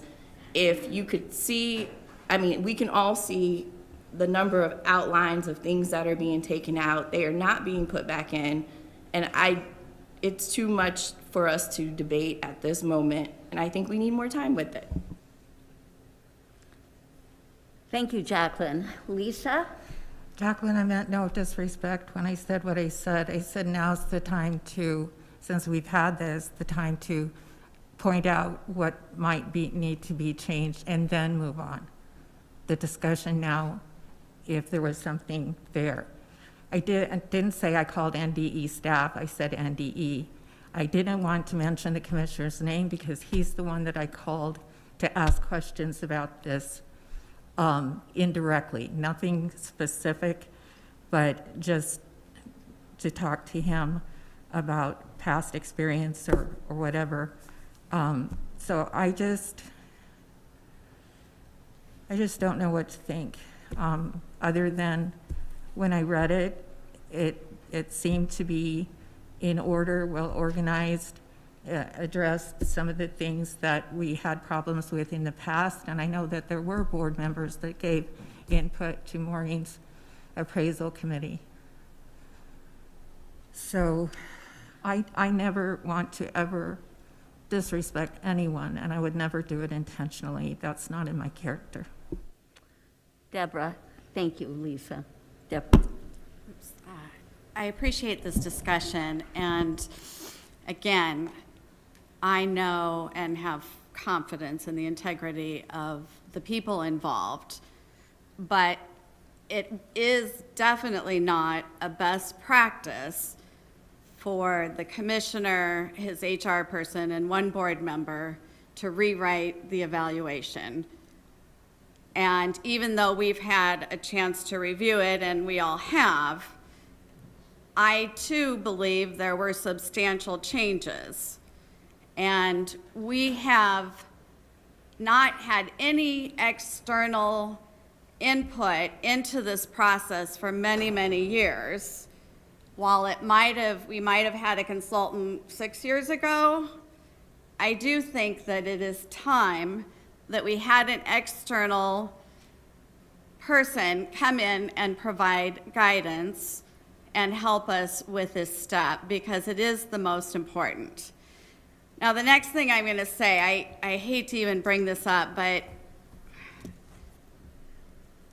when you live in Omaha and you work in this sector, you know, one of the things that always comes to mind is the story about Goodwill Industries. And it made national news, but it was about a board who had a really good relationship with their CEO, and everyone was comfortable. And board members had been on the board, some for more than 10 years, some for almost 2 decades. And the CEO had been there that same, and you just get every year more and more comfortable with the leadership and that these processes aren't given after a certain amount of time the intentionality and the best practices that they deserve, because there is a level of comfort. And I just would like us to take the commissioner out of this, and if this was a different person or his first year, would we be giving this more intentionality? I would definitely hope we would, but I want to just go back to my initial comment, is this is not a best practice. We should be using best practices, and I can't support this. I know that we need to get it corrected, and I'd love to just see us pursue some kind of external guidance, and I think we can do that and move quickly and still have something for next month's meeting. Maureen and then Robin.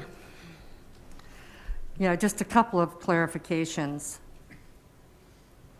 It was board members that came to me to seek changes in reducing the number of points that we evaluated the commissioner on. It was not the commissioner or NDE staff that brought those topics to me. It was the committee that was composed of Vice President Co. Johns at the time and past President Pat Tim.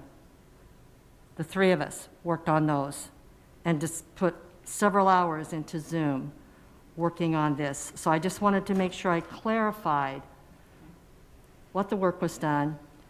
And lastly, I'd just like to say, as Lisa has pointed out, these documents have been on Spark for a good 2 weeks or so. No one's approached me via email, phone call, or text to say, can I discuss anything with you? Today's always a great time to discuss these things. That's why we're here. But not one person came forward to me to broach any topics to me regarding this matter. So I just wanted to make sure I clarified that information. Thank you, President. Thank you. Jacqueline, oh, Robin, did you have your hand up first, and then Jacqueline? Just a few comments. First of all, about the policy itself. The reason I'll be probably opposed to this will be the timing more than the content. Kind of the idea of changing, in my opinion, in the middle of the game, changing the rules a little bit, not knowing for sure, the commissioner not knowing for sure what it is he's being evaluated on. So that's probably my biggest issue. Then, I know we have two former board members now here, and you have one former superintendent, and he's talking right now. Anyway, I was evaluated 13 times as a superintendent of schools. I cannot remember anything, or hardly anything, about the, quote, instrument that was used to evaluate me. Here's what I do remember, is when a board member came to me and said, Robin, this bond election, this is not a good time to be going after a bond election. Robin, you've got to do a better job of not reading the newspaper when the junior high basketball game is being played. That truly happened.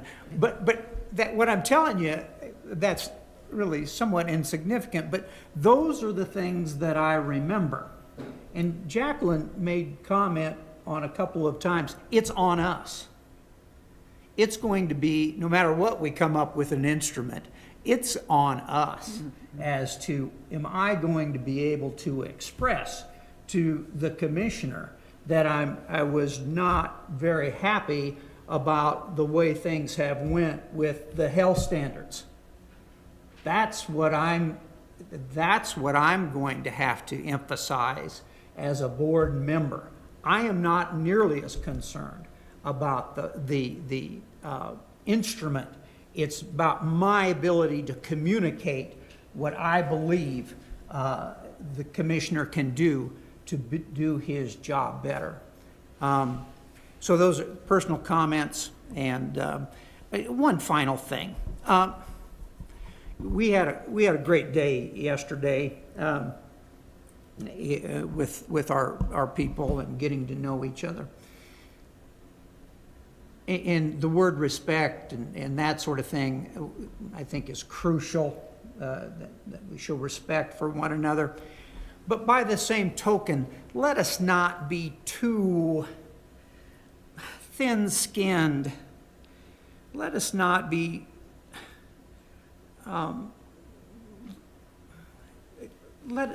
sometimes we don't need to take everything, or not everything, I'm overstating myself. Let us let us understand that each one of us are human beings, and we're going to say the wrong thing at some time, but let us forgive. Let us not let it dominate us, to make us less than what we could be. I'm going to say some things that I know are going to upset people, and so I'll ask for your forgiveness right now. But I ask that when you say something that upsets me, that I not hold that and get so fired up about it.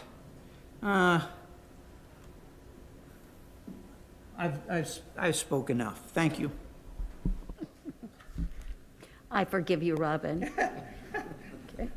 And I know you've forgiven me a lot of times too. Okay. All right. Jacqueline, you had your hand up. I just want to respond to the comment that this evaluation was on the Spark for the last 3 weeks. There's one other context I need to put in here is I didn't realize we were currently operating under this. I thought we were voting on something that was going to take place in July of this year. And maybe that's on me for not noticing that one little line that I started this whole conversation with was this was supposed to have been decided and voted on back in July. Because if I had known that this was what the commissioner was currently doing or operating under, though the board hadn't voted on it, I think I would have had a much different perspective last meeting and over the course of the past month and what we looked at and how we handled it. But I don't think it was ever made clear to us that these changes had already been implemented for the past 6 months and that we were operating under them. So I think it's a little disingenuous to say, well, it's been available for 3 weeks. My question would be, where's the past 6 months that the board didn't vote on it? So let's not kind of do that to each other and suggest one person didn't do their job over the past 3 weeks when we're dealing with a problem that was created 6 months ago. But with that, I'm not voting in favor of this. I don't think we should vote to make such substantive changes, which I believe they are, without the full board having a conversation substantively about each of the changes and why they were made, which I don't think that we've received and been able to discuss as a board. I think that's what we should do. That should be our process. Thank you. Joel, I have a question. Over the years, 5 or 6 years that you've been working with this, has the board voted on the changes in the commissioner's contract each time? The commissioner's contracts and amendments were voted on by the board, and the commissioner's job description hasn't changed since he became commissioner, so this would be the first revision to the essential functions of the commissioner's job. So they haven't been, since there haven't been previous revisions, they were not previously brought to the board. How about past commissioners? Do you know anything about that? Or does anybody on the staff know? You know, I don't recall. My sense of it with Dr. Breed, my guess is that his essential functions were unchanged since he was commissioner for, I think it was maybe 5 years or something like that, but I wouldn't swear to that on Bible. And I wasn't as involved in the process, wasn't staff to that process, and so I think they weren't changed very often as a rule. Patsy, can I? Yeah. Can I say one more thing to Joel and then we'll go on? I think where we might be getting in trouble, and you all just think about this, is that we do rely on historical evidence, and so if it seems like it's all our job in that committee, then we're the kind of people, we wouldn't be here who try to get things done in a timely manner, and you can tell the people that work on these committees don't just slop something down. They are working to make it better.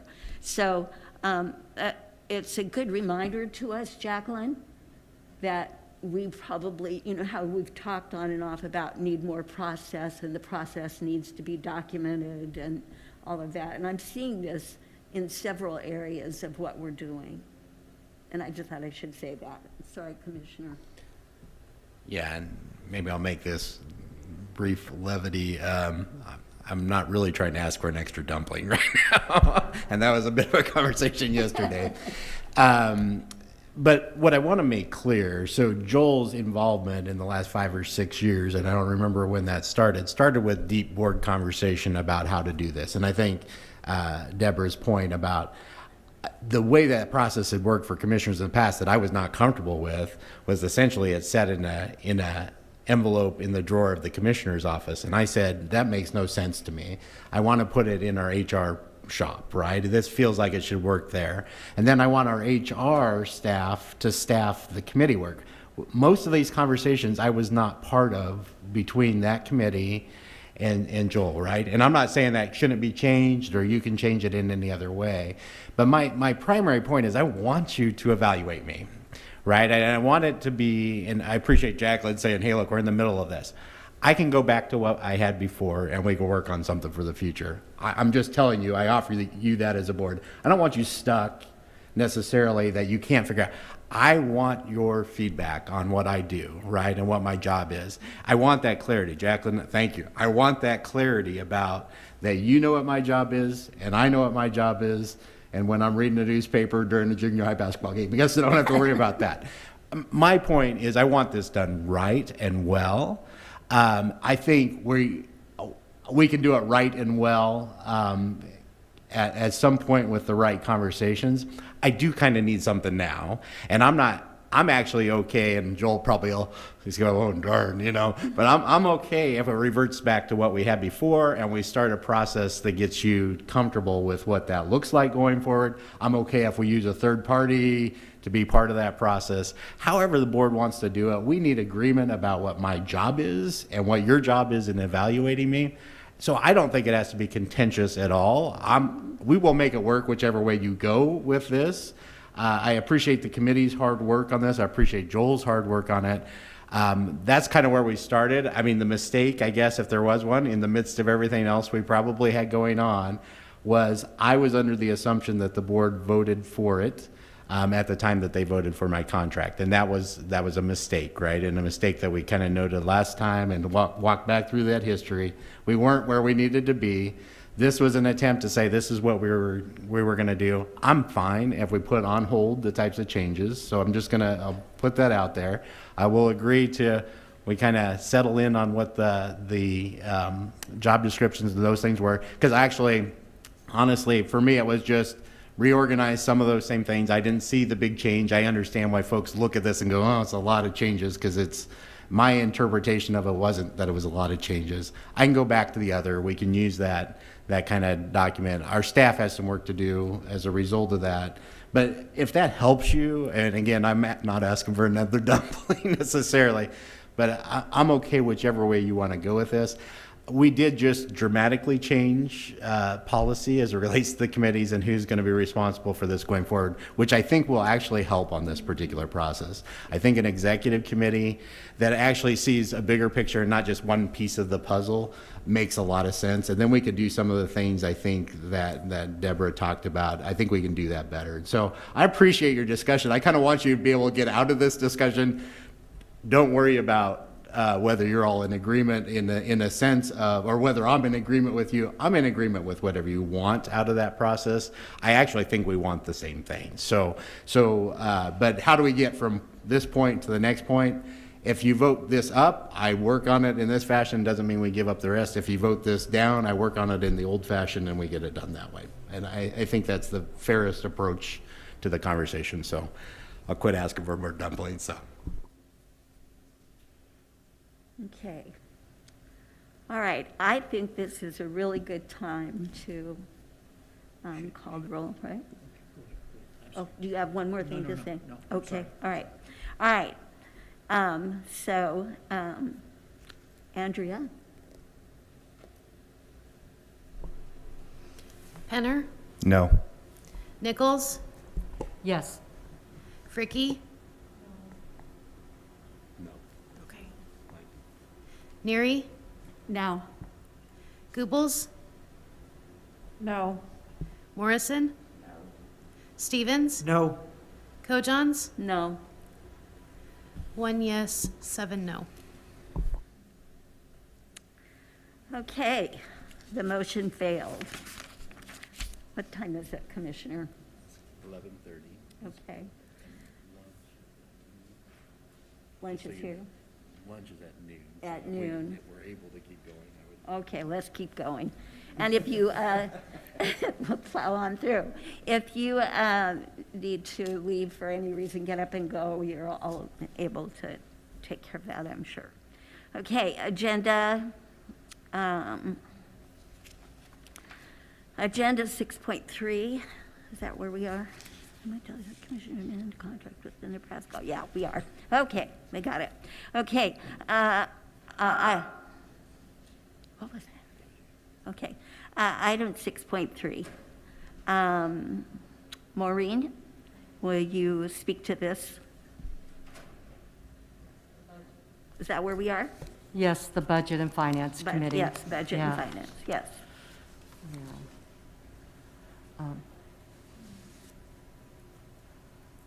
Okay, first off, I want to thank the members of the Budget and Finance Committee, Patty Goebbels and Jacqueline Morrison. Originally, Pat Tim, our former board member, was on this committee and was chair, so I took over as acting chair. We will be having one action item today. Our discussion in our committee in mid-December was the NDE answered questions on details of the work to be performed by the Nebraska Children and Families Foundation. This contract would allow these positions to be extended for 3 years. The committee discussed if this should be amended to be only a 1-year contract or leave it as a 3-year contract. 2 members of the committee agreed to move the contract to the full board for approval, as it is currently, with one member requesting that it be changed to be for only 1 year. The committee discussed the need to review how all NDE ESSER funds were being used and if that should be approved by the board. The committee requested NDE provide information on dollars already obligated and amount of funds left to be obligated. And NDE has actually provided us information on that on Spark. And Commissioner, I think you might be talking about that later or not? Yeah, I think we have an item on that later, yes. Yeah. The committee continued discussion from previous meetings on the grant and that this year's new committee would take this up in February when the new committee is formed. The committee discussed making sure that conversations that have already been had are not lost for the new committee, which include inflation adjustments, length of contract requirements, renewal versus new contracts, and other topics as noted in previous meeting notes. So that concludes my Budget and Finance Committee report. Maureen, is there a motion on item 6.3A? Yes, there is. I move to authorize the Commissioner to amend a contract with the Nebraska Children and Families Foundation, NCFF, to extend staff partnership contracts until December 2024. Do I have a second? I'll second. Thank you, Patty. Okay, it's been moved by Maureen Nichols and seconded by Patty Goebbels. Is there any discussion on the motion?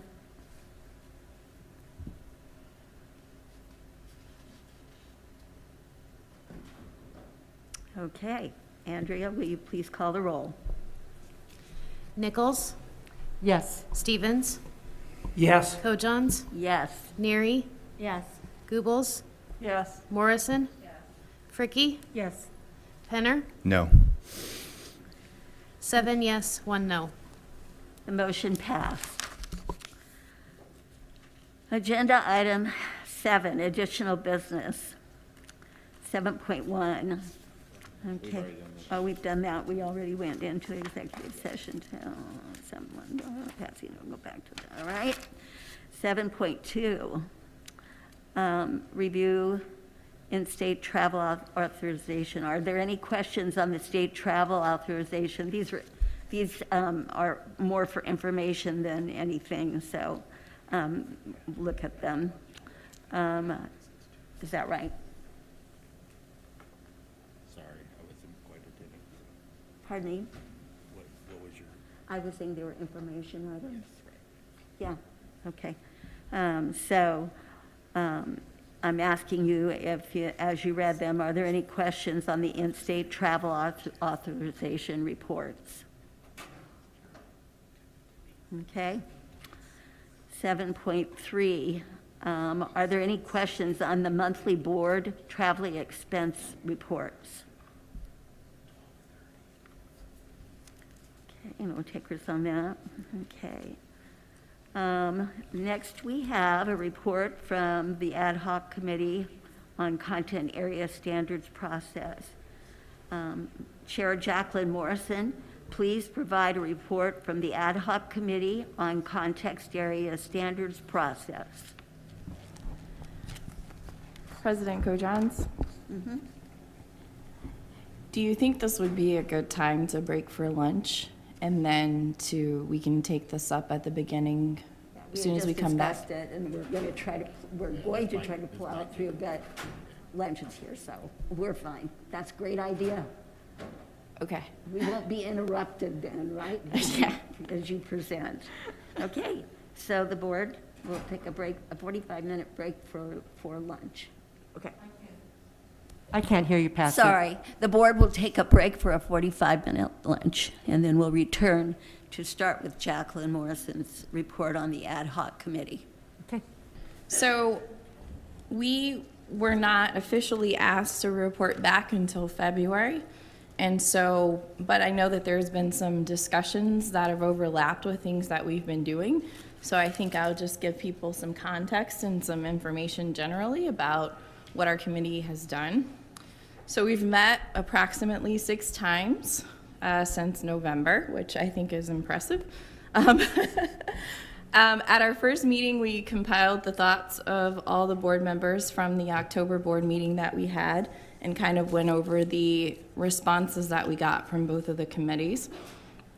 We also compiled a list of kind of just, I guess I would call that the list of concerns that the board had with process. We discussed some of those concerns as they related to committees. And as we realized that we were coming up on the January board meeting, we thought that some of that information might be beneficial for the policy committee to have prior to the meeting of the January board meeting. And so when we met at our last meeting of the board, which would have been in December, we met with the president, let her know what some of those concerns were about the committees in terms of timing, building trust, and kind of general overview of things about our board structure. And so we passed on that information to Maureen, which ironically, I guess not, it's not, there's no irony there, but coincidentally, the policy committee was made up of Maureen, me, and Patty. So we had the policy committee in part of that meeting, or encompassed in that meeting. And so that's why I think it looked like some of the work was being done by the ad hoc committee, but really it was the policy committee. But because the 3 people overlapped, it kind of looked as such. And so some of those kind of broader discussions were, transparency in the committees, more time with committees, the committee structure, who's doing what, having really set responsibilities and roles for each committee. So those were some of the themes that we had heard from the report from the board, and we kind of put those succinctly. We then compiled a list of questions that we had, and we got the approval from the commissioner to be able to send that to the department to ask generally about standards processes. And so we didn't ask historically about, well, I shouldn't say we didn't ask historically. We framed our questions with the idea, and you guys will get more of this as we put together a more full report, but what are the best practices and what are some of the improvements, and how can we always, as we're striving to make things better, look to make our processes the best. And so we kind of kept a futuristic, I shouldn't say positive, but forward-looking is the word I'm looking for, forward-looking view, rather than let's talk about all the things that we did wrong. We were like, let's talk about how we get this right. And so that's kind of the questions that we put together, and we got a response to those questions just this week. And so we have not met as a committee to review the responses. So we then met with the president to discuss her vision for the committee. Specifically, we wanted to know what our timeline was and also what she considered to be our deliverables. And so we kind of settled in, I believe, on 6 months was kind of the idea that was proposed from the time that we started back in November. But then we would meet with the new board president to find out if we were still on the same page, and that the new board president, after he or she took office, was still okay with that timeline for us. We talked about what we wanted as an outcome for our committee, kind of how we anticipated what our deliverable would be, and a lot of it is has started to frame around recommendations. And so we'd see, for instance, one of the things that we met about this morning specifically is what is the board's role in the development of standards. And so we think, for instance, that might require either a policy to outline what that role is, or a directive to staff to say, this is what our expectations are of you. But rather than the committee specifically developing that, perhaps that would go back to the policy, what was formerly the policy committee, but to a policy-making committee to work on that. And so we would suggest what some of those deliverables could be. We also have tasked we have also got the permission of the commissioner to ask the department to compile information on the practice of other boards and what their input is into standards, what their approval processes are, to just see how other states, other boards have done it, and make sure that we are in line again with best practices. And then we are planning to report back to this full board with our first update, even though we're getting kind of an update right now, would be in February. So that's some of the type of work that we've done, and so that's our update. And if Robin or Patty have anything to add, if I left out anything or didn't summarize it, let me know.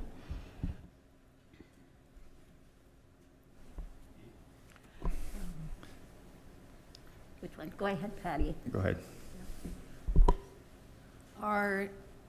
We anticipate that we will have a number of recommendations, and I would say that those recommendations are all based on things identified initially either as concerns or opportunities for improvement across the gamut, from perhaps, just as an example, and this is not an official recommendation yet, but I'm just giving it as an example, even things such as it would be beneficial for new committee chairs to have an orientation so that they really understand what their roles and responsibilities are relative to the particular committee that they're chairing.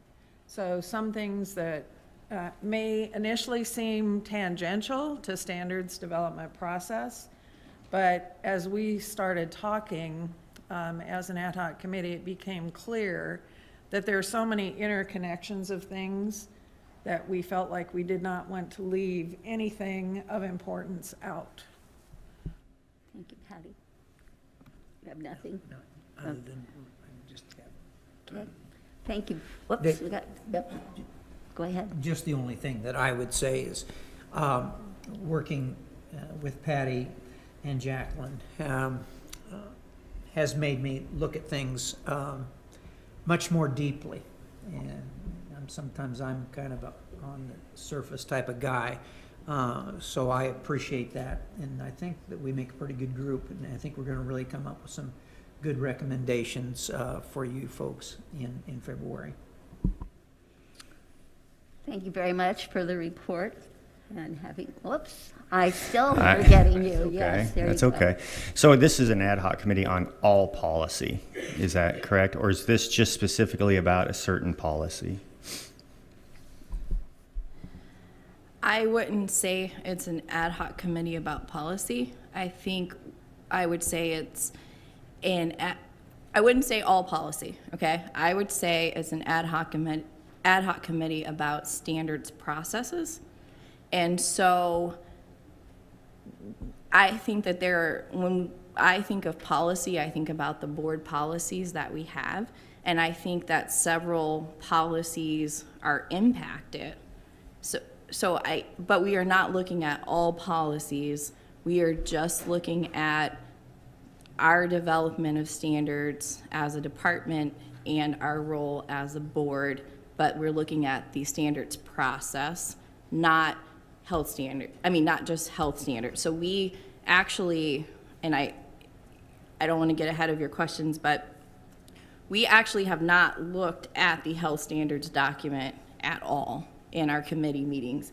We have talked about policies and processes that affect standards, but we have actually never even looked at health standards. Okay. I talked to former President Nichols, and she said I could most likely get this fit under 7.4. So I hope that's where we're at, right? Yes. Okay. So I just wanted to give my direction here a little bit, maybe with the standards. And you're going to hear this a lot from me as I'm on this board, and it's local control. And I want to be transparent about that. We talked a lot about that. Local control, parental involvement is something you're going to hear ad nauseum from me. And I had originally asked to have a motion placed on today's agenda to permanently reject the health standards as presented by this board of last year, and to leave all decisions to local school boards, parental involvement, and professionals. I was not able to do that due to legitimate rules and laws. Although Robert's rules allows you to ask to have a member put something on the agenda 24 hours, we have bylaws that state once the agenda is out, and I think it's 7 days before the meeting, if that's out, then it's up the discretion of the commissioner or the president. And speaking with Ms. Nichols, she'd never allowed it before, and so I'm good with that. So I wasn't allowed to put that motion on the floor today. I'm here to tell you it'll be on the agenda in February. I'm adamant about local control and having that done with parental involvement and with local professionals or national professionals for that matter. So I just wanted, this was the area that I was allowed to get this put under, and that's all I really have to say about it at this point. Let me see if I have something else on my note here. As that February meeting comes closer, I may add some things. There's some things that I'm seeing in libraries that are a little bit, in school libraries that are a little bit frightening, and I want to bring that to the board's attention. I will probably bring books that we're finding in libraries, and I'll probably read excerpts from those books in elementary schools. So just to give you an idea, local control, parental involvement, and that's where I'm at. Thank you. Deborah? I've said several times, I'm delighted you're on the board. I think you're asking great questions, and I've loved the discussions that we've had in the last 24 hours. I just am very sensitive to making sure that accurate information is out there, because there is a problem with misinformation. And so am I able to respond to what his comment was? Is that, Yeah, I think so. okay. So, I can only speak for myself personally, but I have a sense of where everyone in the room is on this. And I think, I know I'm personally a huge advocate for local control. You know, there's a lot of things that just vary across the state. And I get the sense that everyone is a strong advocate for local control because of the size of our state. But I want to make sure that people understand that, like in the case of the health standards, we totally respected the idea of parent control and local control because we gave every school district the opportunity to a la carte whatever they wanted from the health standards, that we were never making them a mandate. And so I want to make sure that's understood. And then also with the parents, all parents have always had an opt-out because most of my school districts in the greater Omaha area already have health standards. And parents always have the opt-out, and that was our way of definitely respecting parent control. It's surprising that hardly any parents use that opt-out, but they're informed ahead of time. And so I just wanted to make sure that was clarified, that we've always been advocates for local control and parent control when it came to the health standards. Does that make sense, what I'm saying? Okay, thank you.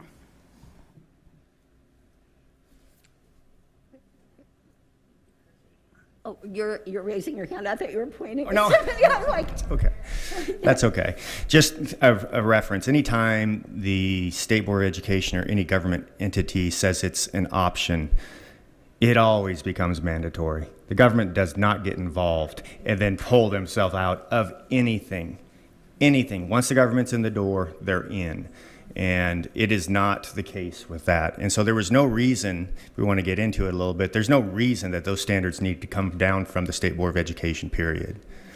Local control, the parents have been doing it, and I appreciate the opportunity. I appreciate former President Nichols giving me this opportunity at 7.4 to get this in after your report. But we talked about transparency and respect. I respect every one of you. But we gotta let the parents get involved. If I would have brought that health standard, optional or not, to my school board of 16 years, I would have been ran out of town. My superintendent would have been fired. That's a disconnect from the State Board of Education and the local school districts. And so that's all I've really got. I don't want to be long-winded, but that's kind of where I'm going in the future. Thank you. okay. Anybody else want to add to that? Okay. All right. Moving along.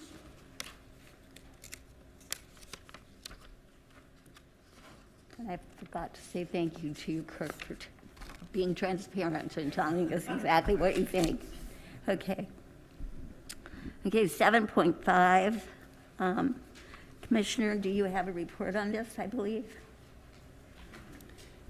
Yeah, and if it's your pleasure, I can do a bit of the report, and then you can make the motion, or you can make the motion, and then I could do the report. But I'd ask Lane Carr and Bryce Wilson to be available as we go through this.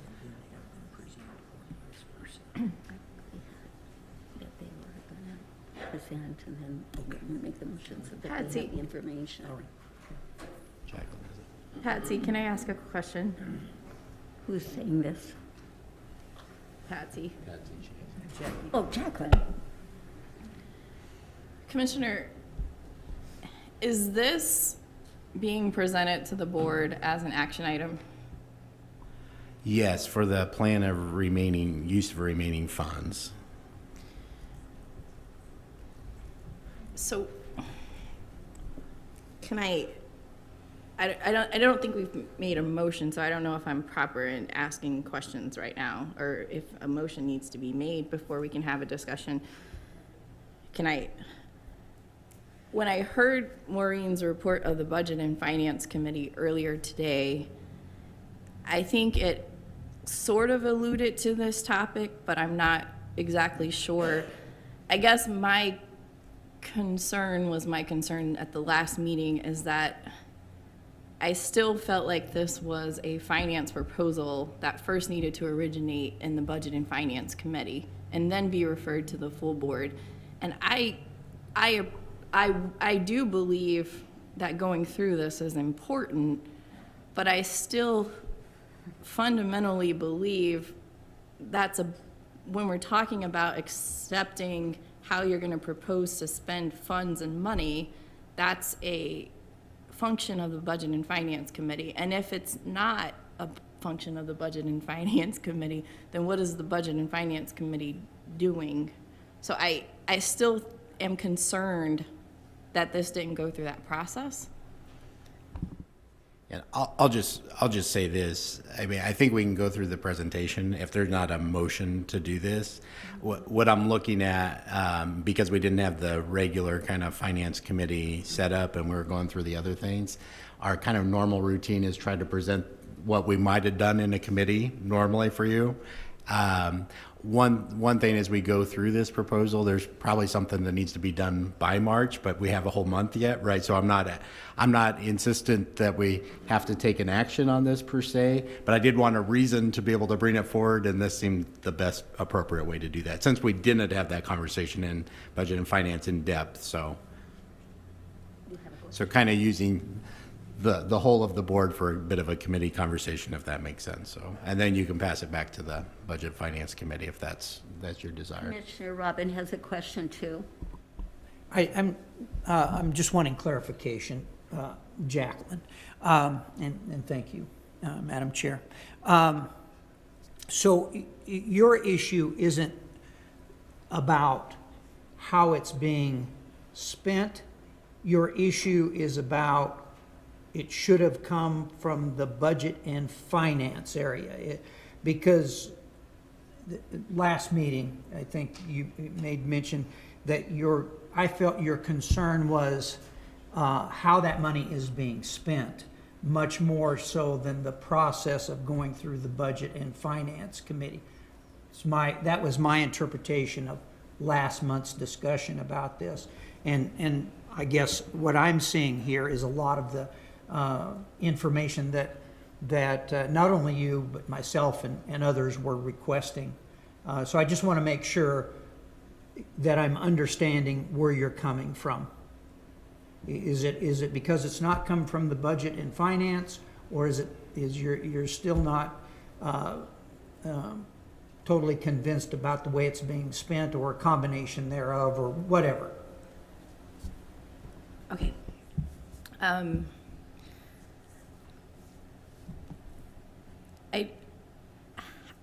These kind of questions I feel like are leading, because it kind of leads me to an answer that I wouldn't ordinarily go to. That's really not my intent. I want you to know that that's not where I'm coming from. I'm just looking for clarification. So my concerns at the last meeting, I think, were, one, that we as a board did not have an opportunity to vote on the expenditure of such a large amount of funds. I thought that should have come to the board as a proposal, but I also felt like it should have come through the Finance Committee. So both is what my concern was. And now I agree, we're getting some of that information and we're able to have that discussion. But if a committee is delegated with doing work, usually the work is done in the committee and then it's sent to the full board for a vote. This is in my opinion, out of the ordinary in two ways. And so while we're remedying one of them, I still think it's not following the normal practices. And I understand people would respond that these aren't normal funds.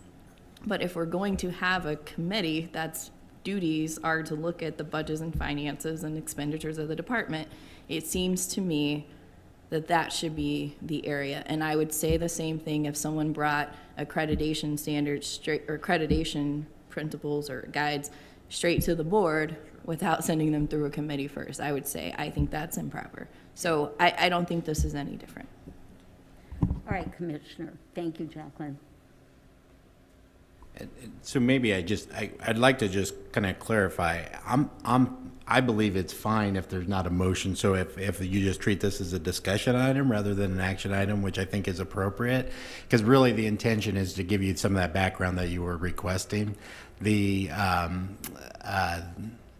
might be the importance of gathering up with the new Budget and Finance Committee now that it's to be able to go through it, which I do think was kind of the intent from the last board meeting. So I appreciate that. There are some slides, and I'm going to ask Lane to be able to pull up the slides. There we go.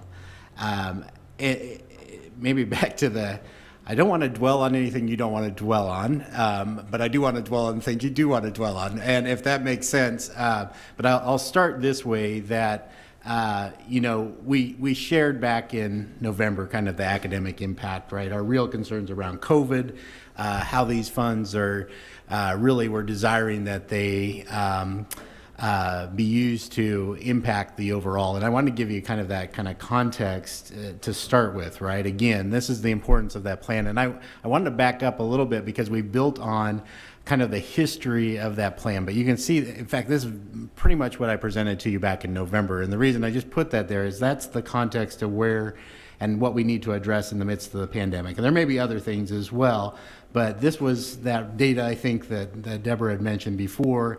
Important that we have that context in mind as we go through this. And so I'll go ahead and go to the next slide. One of the things that we started really from the beginning on in the midst of the pandemic, and I'll go through a bit of this history, but we really wanted to make sure that we were, and the law says, right, that we're doing things that are directly impacted by or investments that are being made directly to address the issues of the pandemic, right? That's kind of in the federal law.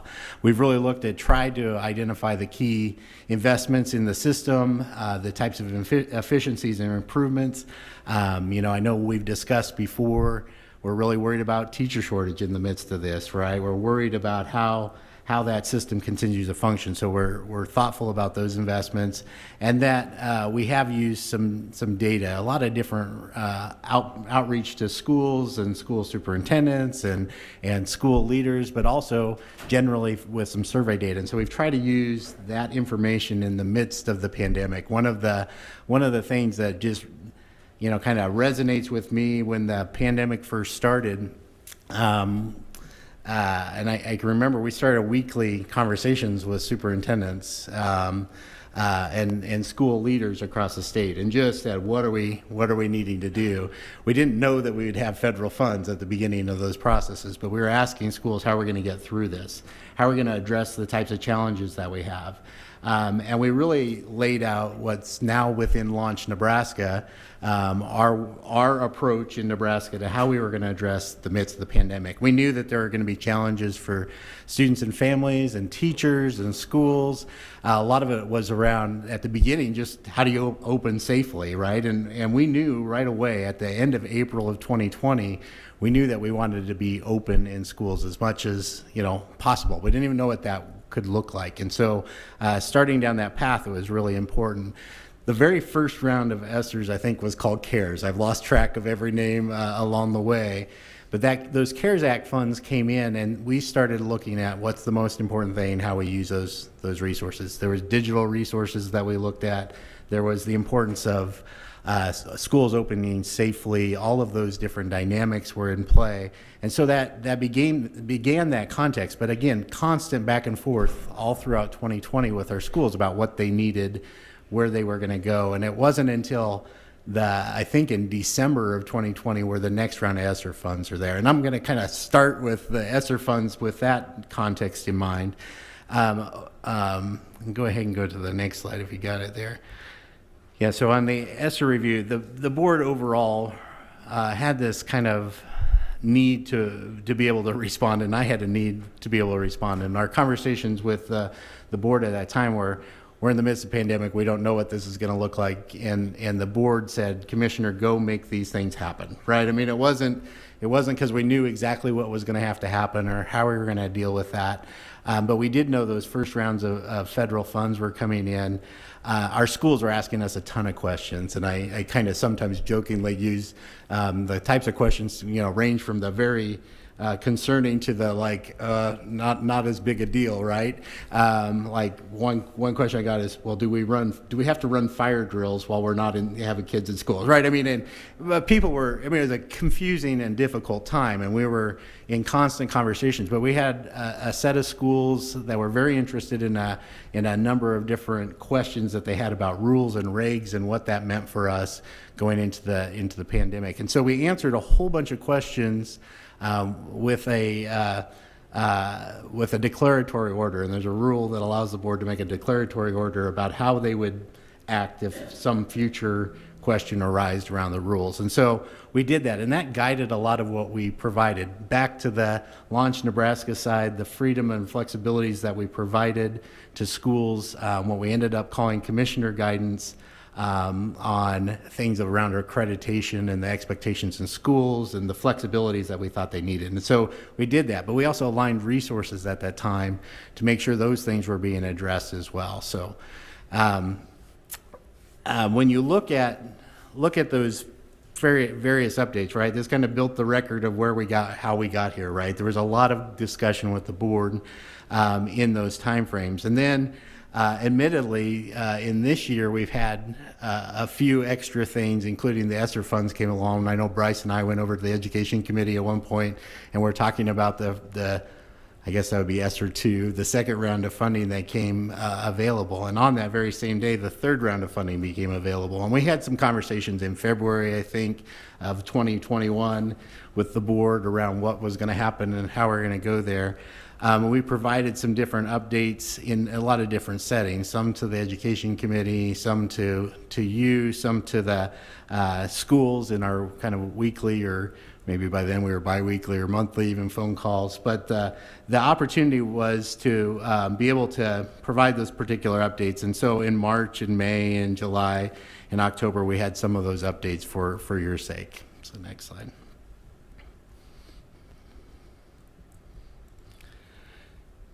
So when we framed this out, and this is the dollars that were available, so in the big picture, right, I mean, there was a lot of decisions that were having to be made along the way. We set out some of the priorities within the CARES Act funds. The second round of funds, which became known as CARISA, had a similar round, and then the third round of funds have been the ARPA funds, and that's largely where we're at kind of today, is still the remainder of the ARPA funds, and what we can further discuss a little bit as well. But within the CARES planning, I'll have you go to the next slide, we surveyed stakeholders, I mean, specifically to try to address the what was needed. And this was underneath even the original ESSER perspective. And we had a lot of different respondents telling us what they needed, right? And from what they needed, we tried to set out a set of priorities that we identified in the first and second round of ESSER funds that were consistent with what we continued to hear from our schools. Again, they were having challenges just knowing how they're going to stay open, how they're going to have enough staff, how they could provide remote learning, all those different things. And so when we looked at that as a whole, those were really important aspects of it. So by November of 2020, you can go to the next slide on this one, we had a set of updates that you can find on the website about what those things were. And I raised this background because we kept building on that history as part of the expectations of where we would try to identify funds and where they'd be directed. Over time, what we ended up with was conversations with even further folks. Again, it felt like we were in lots of different conversations with the field about what they needed, but we also had discussions that yielded essentially these primary opportunities for us, or primary focus areas for us, that folks really talked a lot about mental health. They were concerned about how students were doing, how staff were doing, how communities were doing in the midst of the pandemic. we were asked a lot, how do you re-engage with families? I mean, I had superintendents that would call and say, hey, look, we got a family that we're having a hard time even finding right now or connecting with. And a lot of the focal points maybe weren't on the traditional, even though we were in school, a lot of people thought, well, we're largely back to normal, but it was a difficult time for our families to even be engaged. And so I continue to constantly hear, how do we keep them engaged? And it's very similar to, I think, our experiences that we kind of see nationwide, that it's just, it's been a difficult time. Even if we've been in school, families are less engaged. The superintendent called me and said, well, we're having a hard time with this family, and that family was a difficult connection for the school and community already, made it all the worse, right? And so that was one of those areas. We really heard from folks that they needed a different approach to professional learning, and working with a lot of different of our team, but also across the state, that they needed different resources and the ability to spend some time in professional learning, and thinking of ways that we can continue to ensure that there was a pipeline of teachers. And that even goes to substitute teachers, right? And so we ended up and continue to be in a situation where there's shortage areas and it's difficult, and you have to bring folks along, and schools have to actually be able to bring them along to ensure that they can be appropriate for the school environment. And so all of that has become one of those focal areas that continues to be important. Obviously, we're concerned about the unfinished learning, right? The students that especially when you look at the spring of 2020, the impacts that we saw, the data that I started with, right? We see impacts in our data about students and whether or not that they've been able to catch up and address the learning academic, kind of regular academic cycles that we would hope that they'd be in every subject area. And then ultimately, there's a lot of demand for information, and the accountability system in Nebraska and your goals are based on systems that have now been interrupted. Like, we didn't have a year of assessment. So when you want 3 years worth of data on something, we may or may not have that. There's inconsistencies on how data was handled for student attendance even, right? Schools had different approaches to it. We provided different guidance, but it's been a very difficult environment to be able to do that. And we have to think about ways that we can analyze that data to actually address the challenges that we have as a system overall now. And so I think those became really a lot of our top priorities, but they weren't just our priorities. That's what we were hearing from schools and communities and our partners across the state. And so it's really important that we do that. Those 5 priorities became the basis for our ESSER 3 plan, our ARPA plan, that underneath that particular plan that we submitted to the U.S. Department of Ed, we said we want to address these key concepts. And so that's how it was outlined, and I give you that as kind of that big background on where that came to pass. So I'll go ahead and do next slide. As we did that within the plan, we really tried to describe what the state's needs were from all that information and all that experience that we had. A big part of the federal plan was, how are you going to safely reopen your schools? And this became a weird dynamic for us, because our schools had actually worked so hard and been in school for a full year, and we were having to help check boxes on submitting plans to the federal government on how we were going to be open when we were largely open, right? So our team was working with schools on how those plans would come together and make sure that we could do that. Just this notion of what I'll say the rules kind of change on the ARPA funds a little bit as we got different guidance for schools. They would tell us, do this plan out in advance, and then we'll come back and figure out what the accountability looks like that later. We're still kind of probably as a nation going through that with a lot of these funds, and we're trying to provide that guidance so schools can move forward with their investments as best possible, as well as so we can do that as well. And then what we've really looked at is making sure that we can maximize the funds that we have to fill holes where they might exist for schools and for the education system across the state based on what we're seeing. And so that lays out a lot of that particular work. Obviously, we want to continue to support LEAs and their efforts, that we have to address these student needs. Again, because of data systems somewhat being broken, looking back at, we know there were impacts on students and student learning. I think we've done a good job of trying to reestablish those systems, but there's still a lot of work to do to make sure that we can continue that as we go forward, and then ultimately monitor and improve that ensure that we're making that progress that we intend. So on the thing is your big background, and so I'm trying my best to give you the big background and narrow us down a little bit, but I'll have you go to the next slide.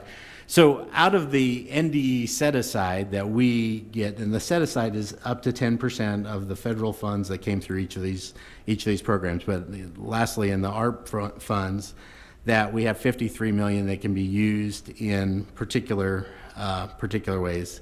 And, emergency use, summer school, there is a specific provisions within the law that says a portion of this has to be used on summer school. That went into our plan as well, or not summer school, but before and after school, out of school learning opportunities. And so there's a push that making sure that they have evidence-based interventions.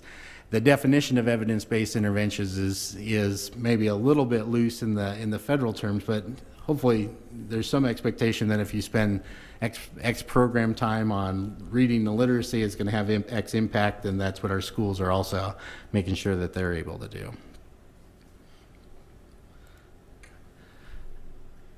And I probably got ahead of myself a little bit, but for ESSER 2, the ESSER 2 funds, the second round actually had to be provided, or had to,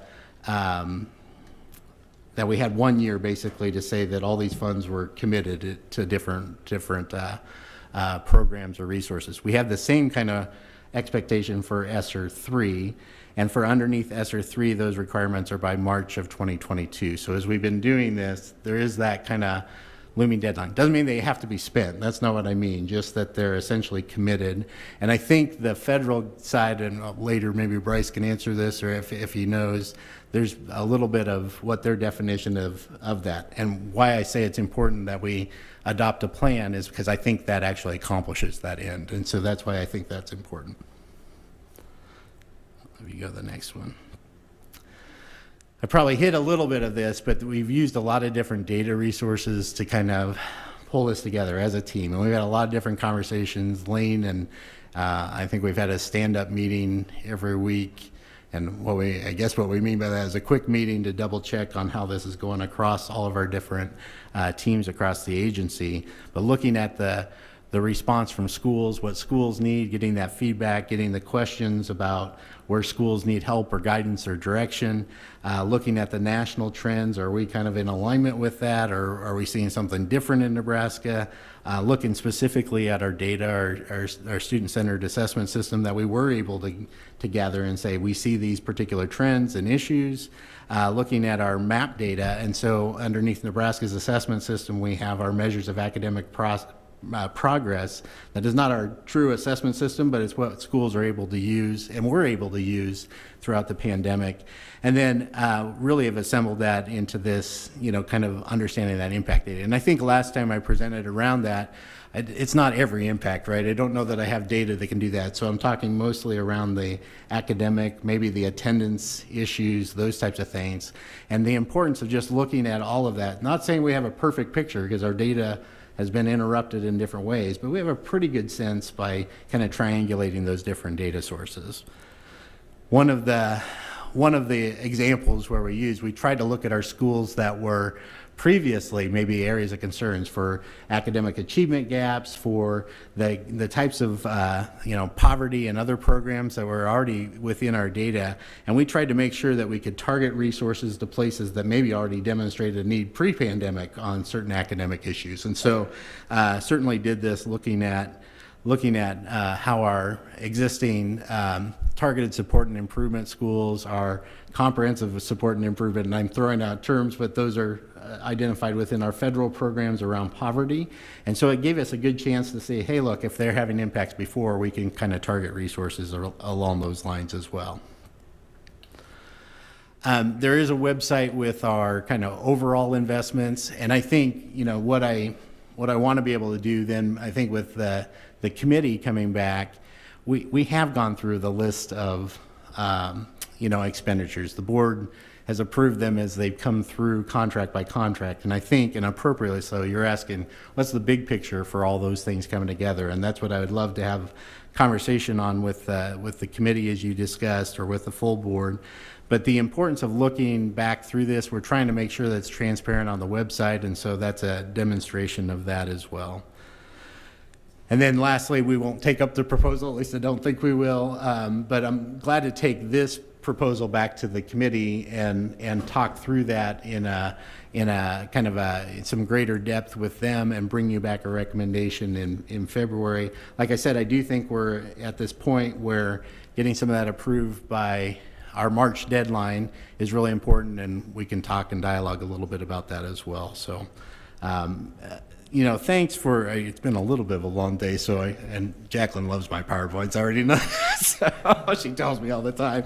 But what, I don't want to overwhelm you with information, but I do want to tell you in order for us to have kind of deeper conversations, I completely agree with the deeper conversation in a committee so we can have a dialogue that's appropriate at the full board level, and a committee can kind of give us guidance on what other things might need to be discussed among the full board. But we've built over the last 2 years, and it's hard to believe it's almost 2 years within this pandemic, there's been this history that builds us up to where we are today. I mean, it's perfect. There's a lot of things I could go back and go, I wish we had done that, or wish we had done that. But we're kind of at this point where we are now. And I want you to look at that big picture and go, where can we continue to make strategic investments, not just in these ARPA funds, but in our time and where it's spent, our actions and where it's spent, how it leverages with other funds that come through the system. We see a lot of other funds coming through the rest of the state system. And I've told schools that it's important to look for those things that are having an impact on your schools that aren't maybe a school investment. Now, broadband's a good example at home, right? I mean, these types of things are discussions that have an impact on our students and our communities as a whole that are important. And so we're part of that bigger picture as well. And I just appreciate the chance to spend a little dialogue time with you on it. Thank you, Commissioner. Jacqueline? Commissioner, I want to say I don't know if the mic's on. I appreciate your PowerPoints. I just know a lot of work goes into. a lot of work goes into making PowerPoints, and sometimes you only get to use them one time. So that's. So I'm going to give you my overarching thought. I appreciate you taking the time to go through this with me. Actually, if we could see that last slide again, that would be perfect. My concern when I looked through the plan and how we've allocated funds specifically has to do with what we have invested out of the funds that we've received in teachers and building the teacher pipeline. I feel like that is extremely lacking when I look at the plan and I hear what's going on in classrooms. I have heard from multiple sources that teachers are burned out. I have heard from multiple sources that there are not enough teachers in the classroom, there are not enough subs, which to me deals specifically with figuring out how to support teachers and to increase the pipeline. And in each of the allocations of money that I haven't received anything. The paper that I received showing the allocations of the funds, that's the one where the least amount of money has been dedicated. And yet, that's the place where we say, or at least I've heard us as an organization, as a board say, we care about the teachers, we care about the classrooms, we care about the students in the classroom. And that, while I look back and even when you say there was a study taken in 2020, the environment, the atmosphere, the things that we need today are so much different than what they were a year ago, 9 months ago, and 6 months ago. And so we had a conversation yesterday with a university who was looking at an opportunity to try to get other students in the university who were not in the education department into the classroom so that they could experience teaching and maybe recruit other people, and those types of things take dollars. And I'm not saying that's something we should fund, but I am concerned when we say, like, for instance, we want to make this significant investment in information, data, and technology because schools are spending this amount of time on data collections. This is a problem. I think this was probably a problem pre-pandemic. And was it probably exacerbated by the pandemic? Sure.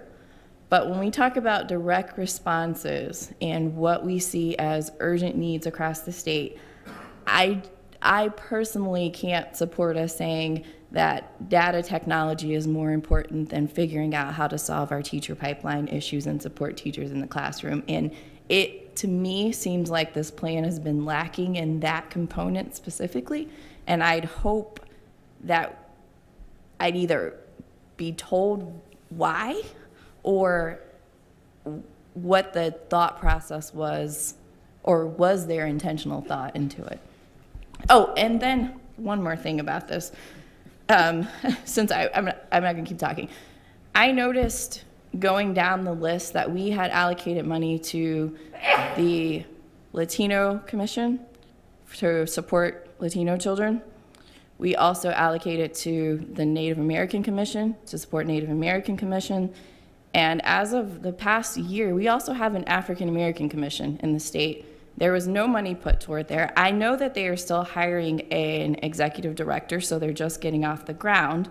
But I just think in terms of equity, when we are looking at the population, and we go back to what my new president said this morning, we know that the gap between minority students and non-minority students is, we have one of the highest in the nation. It seems really, it doesn't look good to me that would be left off, even if it means waiting until next year when they have something in place, or if it means talking to their commission to find out how they can address some of those issues. It's a disparity that I noticed, and that's the population that I represent, and so I need to make sure that I hear more about that. Yeah, and actually, I'll just take up that last point first. That's very much in our minds too. So the first conversations had started with the ones that existed, the two commissions that existed. We've done a lot of work with the Latino American Commission. We've done a lot of work with the Commission on Indian Affairs. And when we started that process and talking with them, we actually kind of implemented a planning grant. So I would recommend doing something similar with the African American Commission as well. So one of the, I think the overall dynamic of kind of on the teacher side, we're also trying to look at where the schools are spending resources too, right? And where we can be most helpful, and what schools are asking of us. Schools are going to have a lot of accounting and accountability responsibility back to us, and part of that is they're asking for ensuring that we can do that work well. And so some of that investment in data and otherwise is really quite important for those purposes. We've also put quite a bit of thought into what other supports are needed to expand the teacher pipeline and do those works. I know we've had staff that are having meetings with legislators that are asking about how to make that investment. I think there was a study that an interim study that we provided testimony at and talked about what other things can be done. And so we're really trying to leverage anything that we're doing here to make sure that those issues are being addressed as well. In order for us to impact the teacher pipeline writ large, is how do we take some of these investments and make sure that they're leading to those things around future educators and the support systems that are there. I think there's a few things that are embedded that are around professional development and otherwise that are intended for that purpose too, right? Helping the retention side of that equation, including the mental health side, including what I'll kind of call hands on deck around the before and after school programs that support families in different ways. Because part of what teachers, I think, and I've had my teacher advisory meeting, they can't do it all. I mean, I think I hear this over and over and over again. And so some of the burden that's on teachers is the fact that there might not be enough community supports around students and families in the given moment too. So we're trying to look at all those issues. I mean, it doesn't maybe answer all the questions you have, but that's the intention behind it, that I don't know that we can solve all of those by ourselves, but kind of looking about how that ties into the rest of the investments that are being made around the state school districts, and also with the rest of the state, and how those things are coming together is really important too. Deborah. Can you go back to the slide that showed the funding kind of divided? It was a vertical listing, kind of a section. So I just want to follow up on this. I wanted to follow up on this topic just because this is what I hear the most about getting the feedback. And I keep asking these questions about how do we support teachers, and I feel like we're pointing at the school districts and they're pointing at us, and so I want to understand it better. But where in that chart does the teacher pipeline and teacher support resources fall? And would we have a dollar amount that we would say we're putting towards that? I mean, do we know that? I think we've done some of those contracts. I think some of them have indirect supports that aren't direct, so that would be maybe a little bit more analysis we could do on that front. But largely, they're, like I was talking about on the summer school and after school, those aren't necessarily direct to the teacher pipeline, but it is talking about more broadly. There are conversations that we're having, like potentially those that are in college that might have an interest in teaching would be participating in those programs as well. That gives them an opportunity to actually explore kind of the education environment, or at least working with students in those settings. And then underneath the evidence-based interventions, that's kind of that tie out to those elements as well. And so I think somewhere in our other document we have a breakdown kind of the very specific activities, but generally it could fit into those categories. I'm not sure if I heard it correct. What I feel like I'm hearing is indirectly there will be some support to teachers, but it's not a direct line. Right. I mean, so if our strategy on like teacher pipeline, right? Yeah. If you wanted a strategy that says, hey, look, we're going to invest direct dollars to incent teachers in the to come into the profession, or people to come into the profession. I don't think that's there in this type of approach, but there are some partnerships with other entities, including the university, trying to recruit folks into that profession, and think about other partnerships that'll build that out as part of that. So one last question. I keep hearing about in other sectors, the frontline workers like nurses or whatever, who are impacted the most by the pandemic, have received bonuses or some type of financial compensation to say, like, we know it's been twice as hard. And I really personally feel like teachers deserve some kind of recognition beyond just attaboy, we think you did a great job. But for their own, mental health and physical health, some kind of support. Do you think that it needs to come from this, if there were such a thing, from the state, or does that need to come from the school districts? Well, I mean, I don't know if it's so much here's what I observe in the kind of that type of issue. School districts are the ones directly paying teachers, right? And so for us to pay teachers on top of that, at least the way that Nebraska works, there's bargaining agreements and other things, and that kind of creates that environment. Schools that had access to these funds, right, potentially could be using it in those ways. And I think I've at least heard of at least some anecdotes around that. The legislature, I mean, I'm hearing things about kind of making even further investments on that front. If we were to take our funds, we didn't necessarily feel like we had the for that type of approach, that we would have had the authority to kind of bypass that regular system and do that. That would have been out of the normal, at least in what we could do. Some states were able to do that because they have different laws in place than what we have, different approaches. I'm not saying it would have been impossible. I'm just saying that it seemed messy as we looked at what's available underneath our powers underneath the state law. Any more? Oops, Robert?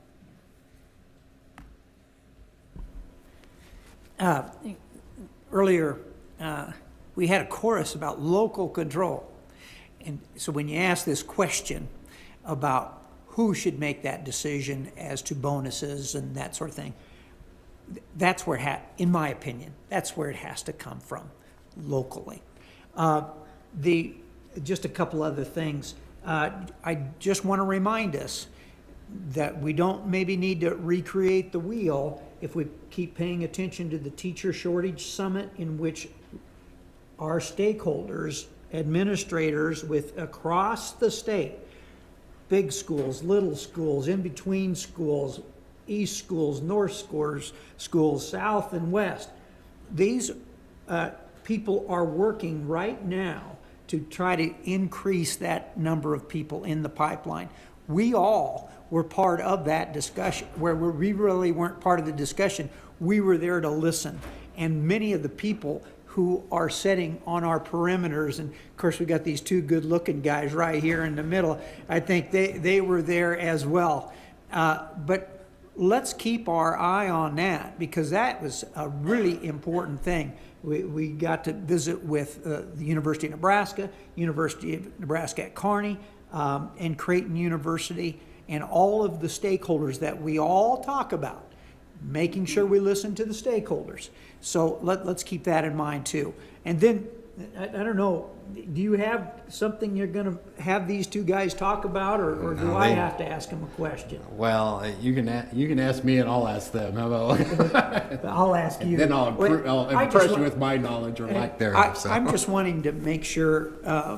I guess I'd just like to hear from them as to what they're gleaning from this conversation. And, Yeah. and it doesn't have to be restricted to Well, that. and I'll describe why I kind of wanted them up. First of all, I mean, we have a lot of folks working on this in the background, and Lane's provided a lot of leadership kind of in the gathering information, gathering our staff, helping facilitate the conversations, both within and without the department standpoint. Bryce gets a lot of opportunities to talk to business finance folks and from all over the state. So the types of questions that they're getting, we're trying to take the information the direction that you might want to be able to have and say, well, here's practically where we're at. So I wanted them to be able to be here to answer those type of questions. And you're welcome to glean whatever you have from this. But my real intention is to, and I especially because we now will have a business and finance committee now kind of reestablished, we can go into greater detail, but certainly, gentlemen, if you have something you wanted to say, here's your one big thing you heard or something like that, that would be helpful. So, I guess the one thing I would say that I think is important in this conversation is just, schools are getting the majority of this ESSER funds, right? And so we want to make sure that our strategy, the strategy that the department's using with our set aside, is complementing their use of the funds, and we're working together to make the benefit be as beneficial as possible for everybody involved. I think that's one of the keys, is also looking at what are schools doing with those funds as well, their share. The only thing that I would add really quickly is around the teacher shortage and educator shortage, really. Yesterday we had a really productive meeting with several stakeholders on this topic, and framing out the really complex issue around recruitment, preparation, and then retention and sustaining of our teachers and elevation of those teachers. It's so multifaceted, and we have a lot of folks working on it, including our legislators. I think we'll see some movement on that topic this session as well. Jacqueline? So I found the document that I was looking for, and I do believe people put their money where their mouth is. You should put your money where their mouth is. And so when I looked at this document of our ESSER 2, and this is what I think just we as a board should consider, and I think the department should consider too. When we look at the ESSER 2 allocation of the $24 million NDE set aside, the amount of money that went to develop high-quality professional learning opportunities and bolster the teacher pipeline, out of that percentage of funds, it was 3.4%. That's how much we put to that category. And I understand it could be encompassed other places, but on paper, when it shows that this is a big concern, that we're talking about recruiting teachers, retaining teachers, we allocated 3.4% in that amount of funds. And then I went down to the ESSER 3, or I guess I went up, if you give me just a second. ESSER 3, out of the $54 million set aside, the percentage that is in that bucket to develop high-quality professional learning opportunities and bolster the teacher pipeline, in the document I have, is $0. And maybe we've added things since then, but I don't look at, when we talk about local control, I see local control as what is a local school district doing to pay their teachers or to educate their teachers to provide in the classroom. But what we know is we have a labor shortage in the state of Nebraska. That's a state of Nebraska problem that we need people.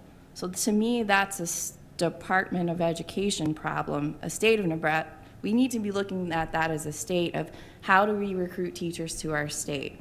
If one of the things that stops us or is a problem is, do we have reciprocity with other states to be able to bring in other teachers, or what are the hindrances in that process? That's a state of Nebraska problem because it's our license. And so are we putting money into looking at that? When we talked about, again, what professions are people going into in our state, that's not for OPS to look at or for Papillion La Vista to look at. That's for the state of Nebraska to see, do we have enough teachers that we're producing each year? Whilst local school districts got money, a lot of this is happening at the university level, those conversations. And so they didn't get a big round of ESSER dollars. And so are we making those funds or money available for people who are working on those problems, or are we prioritizing them instead of just saying, well, it's embodied in all these other things? Yeah, but when you look at where this document that we put together and we outline this as a specific priority, our department said develop high quality professional learning opportunities, that this was something we were going to focus on. If we weren't going to put any money in the bucket, we probably shouldn't have identified it. But if we identified it, it meant it was important to us, and yet it's the bucket that has the least amount of money. I think we have to look at it as a state problem because I don't see it as a solely local control problem. I might just add, I mean, on the mental health side too, and so perhaps it is our ability to kind of communicate how those resources are going to be used ultimately to actually support teachers. And so I think your point of where it shows up on the paper is an important kind of aspect of that. I think for us, thinking about what we're being asked specifically for those supports, I think when we started, there was a lot of issues around like digital resources and things, right? And it has changed over time, where I hear the vast majority of concerns from teachers about how can we have supports to address the challenges that our students are facing in the classroom. And so, you know, this is a good conversation for us to kind of go back and think through how we can make sure that that's being appropriately framed too. So I appreciate that. Okay. And is there anyone that would like to make a motion to the commissioner's proposal?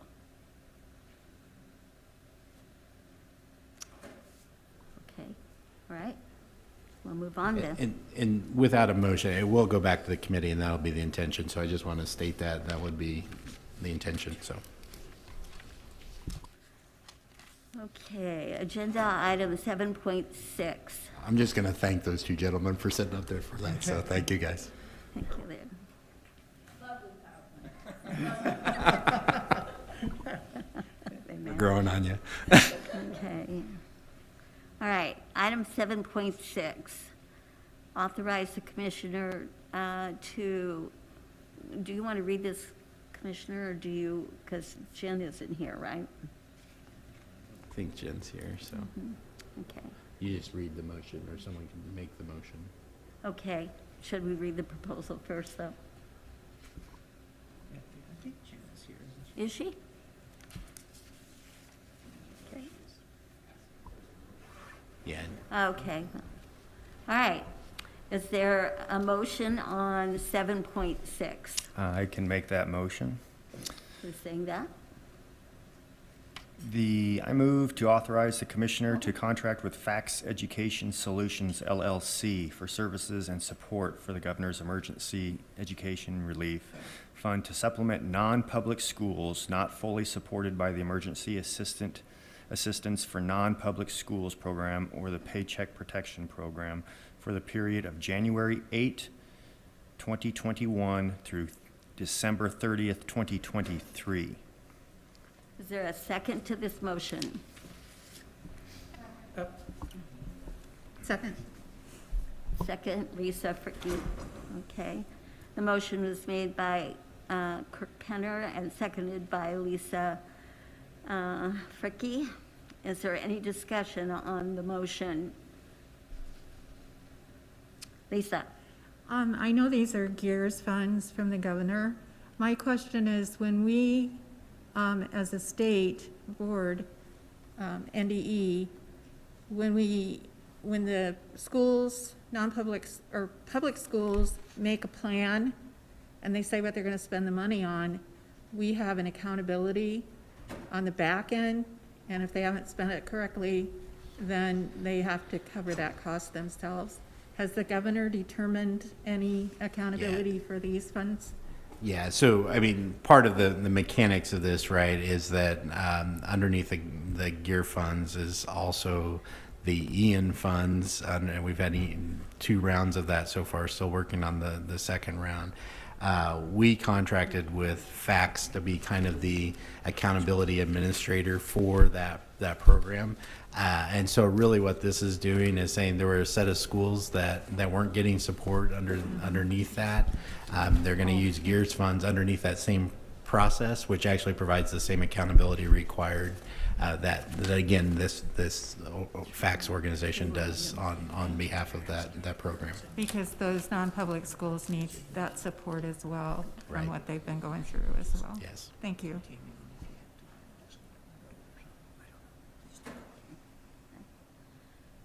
Sorry, I wasn't paying attention, I was planning. Okay. Yeah, he was. Robin was bothering me. Yeah. For sure. So my question is, do you guys need a break? No. No? You want to continue going through? Yes. Okay. Anybody? And then just do what you need to do when you need to do it. We're big kids now, huh? Okay. All right. So, Looking for any further discussion. is there any further discussion? Okay. Patsy, Yes. I'd just like to ask the commissioner, I just need a little bit more clarification on these funds, which I totally support. I just want to understand that there's accountability through the NDE with these non-public schools. Yeah, so, and there's probably a lot more detail, and I won't do great justice here, but we've worked closely with the governor's office on how the gear funds were rolled out. And actually, there were a lot of different investments that were made in Gear 1 around broadband. We actually had a line plan of where we would spend funds in that original part. The funds that went to non-public schools ended up being underneath the act of Congress, put it underneath governors.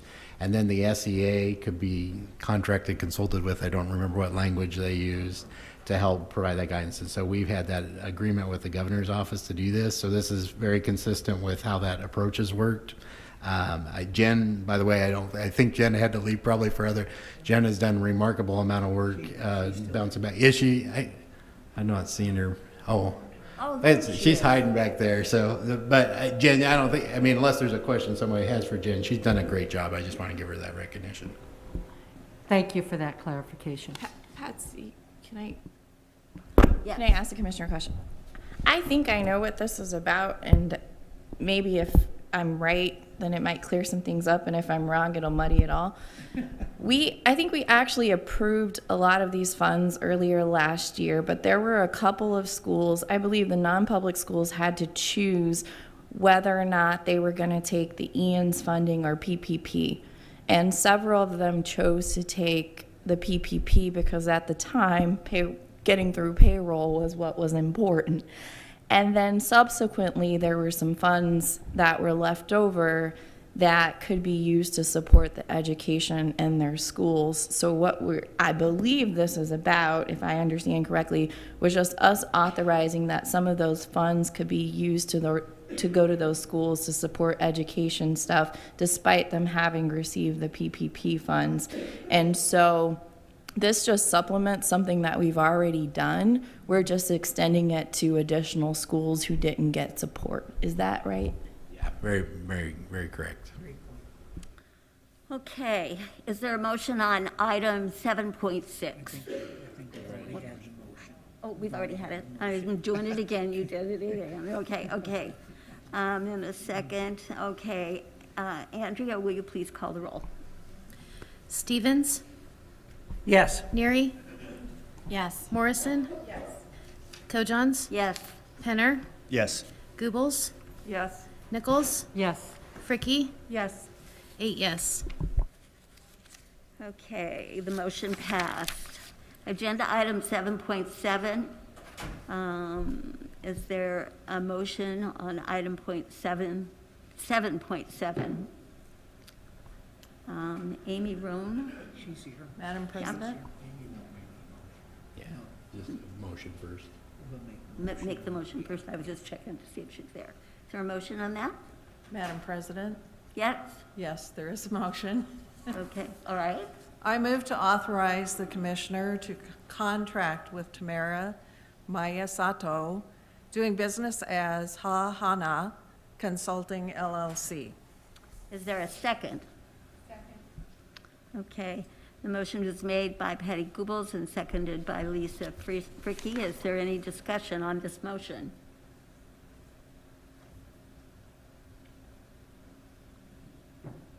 Okay.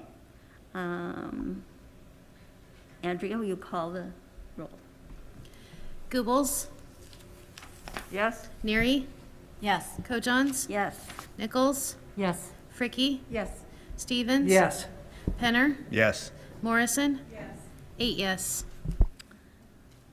Okay, the motion passed. Agenda 7.8. Is there a motion on item 7.8? Madam President, I have a motion for 7.8. I move to authorize the commissioner to approve a grant to fund the NDE Journey to Inclusion project in partnership with the SPED Strategies LLC. Okay, is there a second on this item? Second. Okay, the motion was made by Lisa Fricky and seconded by Maureen Nichols. Is there any discussion on this motion?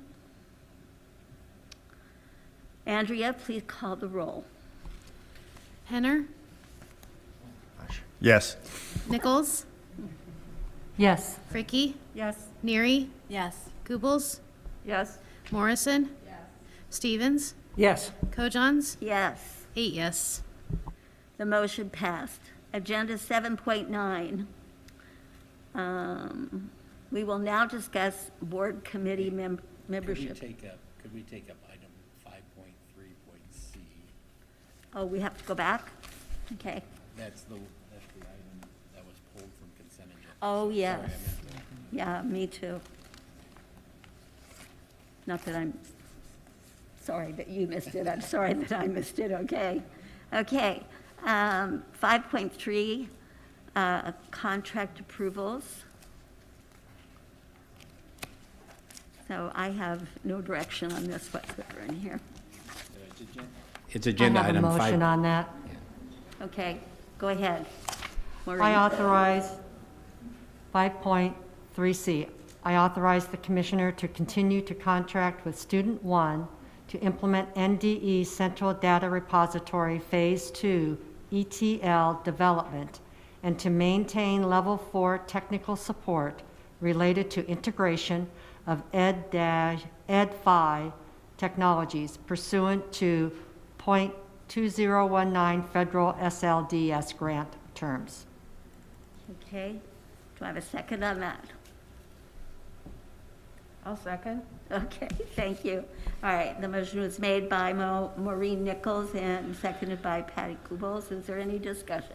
Yes, I pulled this from the consent agenda item this morning simply because, and I support this very much, but there was 5 pages that are like a little bit over my head because it's a lot of data related technological things. And I spoke to Kristen Yates yesterday about it, and she gave me, I just said, give me a short explanation, which she did a lovely job, and I got it. But I really believe it would be really good for this whole board to hear it, because one of the things I asked for, and I shared with the commissioner, was there's a lot of acronyms. What do those acronyms mean? I mean, we always talk about acronyms. There should be a full length of what they stand for, and I just want a little bit better understanding of it, and I just always figure if I can't understand it, maybe somebody else doesn't either. I'm hoping. I'd invite Kristen to go ahead and come up, and first of all, I think this might be Kristen's first official time in front of the board, so thank you, Kristen, for joining our team, I don't know, 10 years ago or 2 months ago, whichever it probably feels like, so.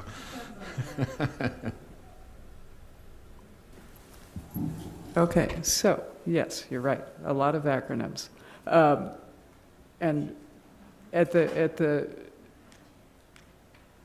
risk of over-acronyming you again, well, I'll tell you what this particular contract is about is how we move data in and out of data structures, how we transform it, and how we ultimately push it out to the people who need it. Sort of it's the plumbing of data movement between structures. So an ETL is short for extract, transform, and load. How do I grab it from a source? How do I change it so that it works for what I need? And how do I push it out so people can access it? This particular project is part of the statewide longitudinal grant system grant that you all accepted in 2019. And it is essential to the completion of that project on the terms that we promised the U.S. Department of Education as the grantor of those funds.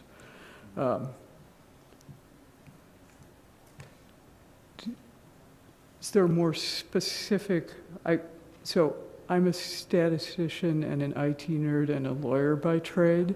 So I can overtalk anything for days, and I really don't want to bury you in any more acronyms. Are there specific questions you have about this particular, what we're doing here with this?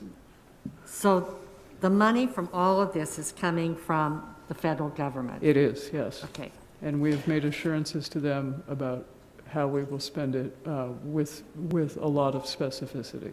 Okay. You have to have a project plan to say that you're doing these 10 things, and then they expect you to stick to that and do those. So this gives you a little bit of work to do then? It does, yes. Okay. Although, getting data to move in a good, predictable, accurate way is really important to really any data endeavor. Okay. So there is a lot of alphabet salad in this, but it's important alphabet salad. Thank you. Yep. Thank you. Any further discussion? Okay, do I have a motion to approve? Oh, we already have it, okay. All right, Real quick, thanks, Kristen. Yeah. thank you very much. Okay, so, Andrea, call the roll. Nichols, Yes. Stevens, Yes. Kojons, Yes. Neary, Yes. Googles, Yes. Morrison, Fricky, Yes. Penner, Yes. 8 yes. Okay, motion passed. Okay. Let me put it back.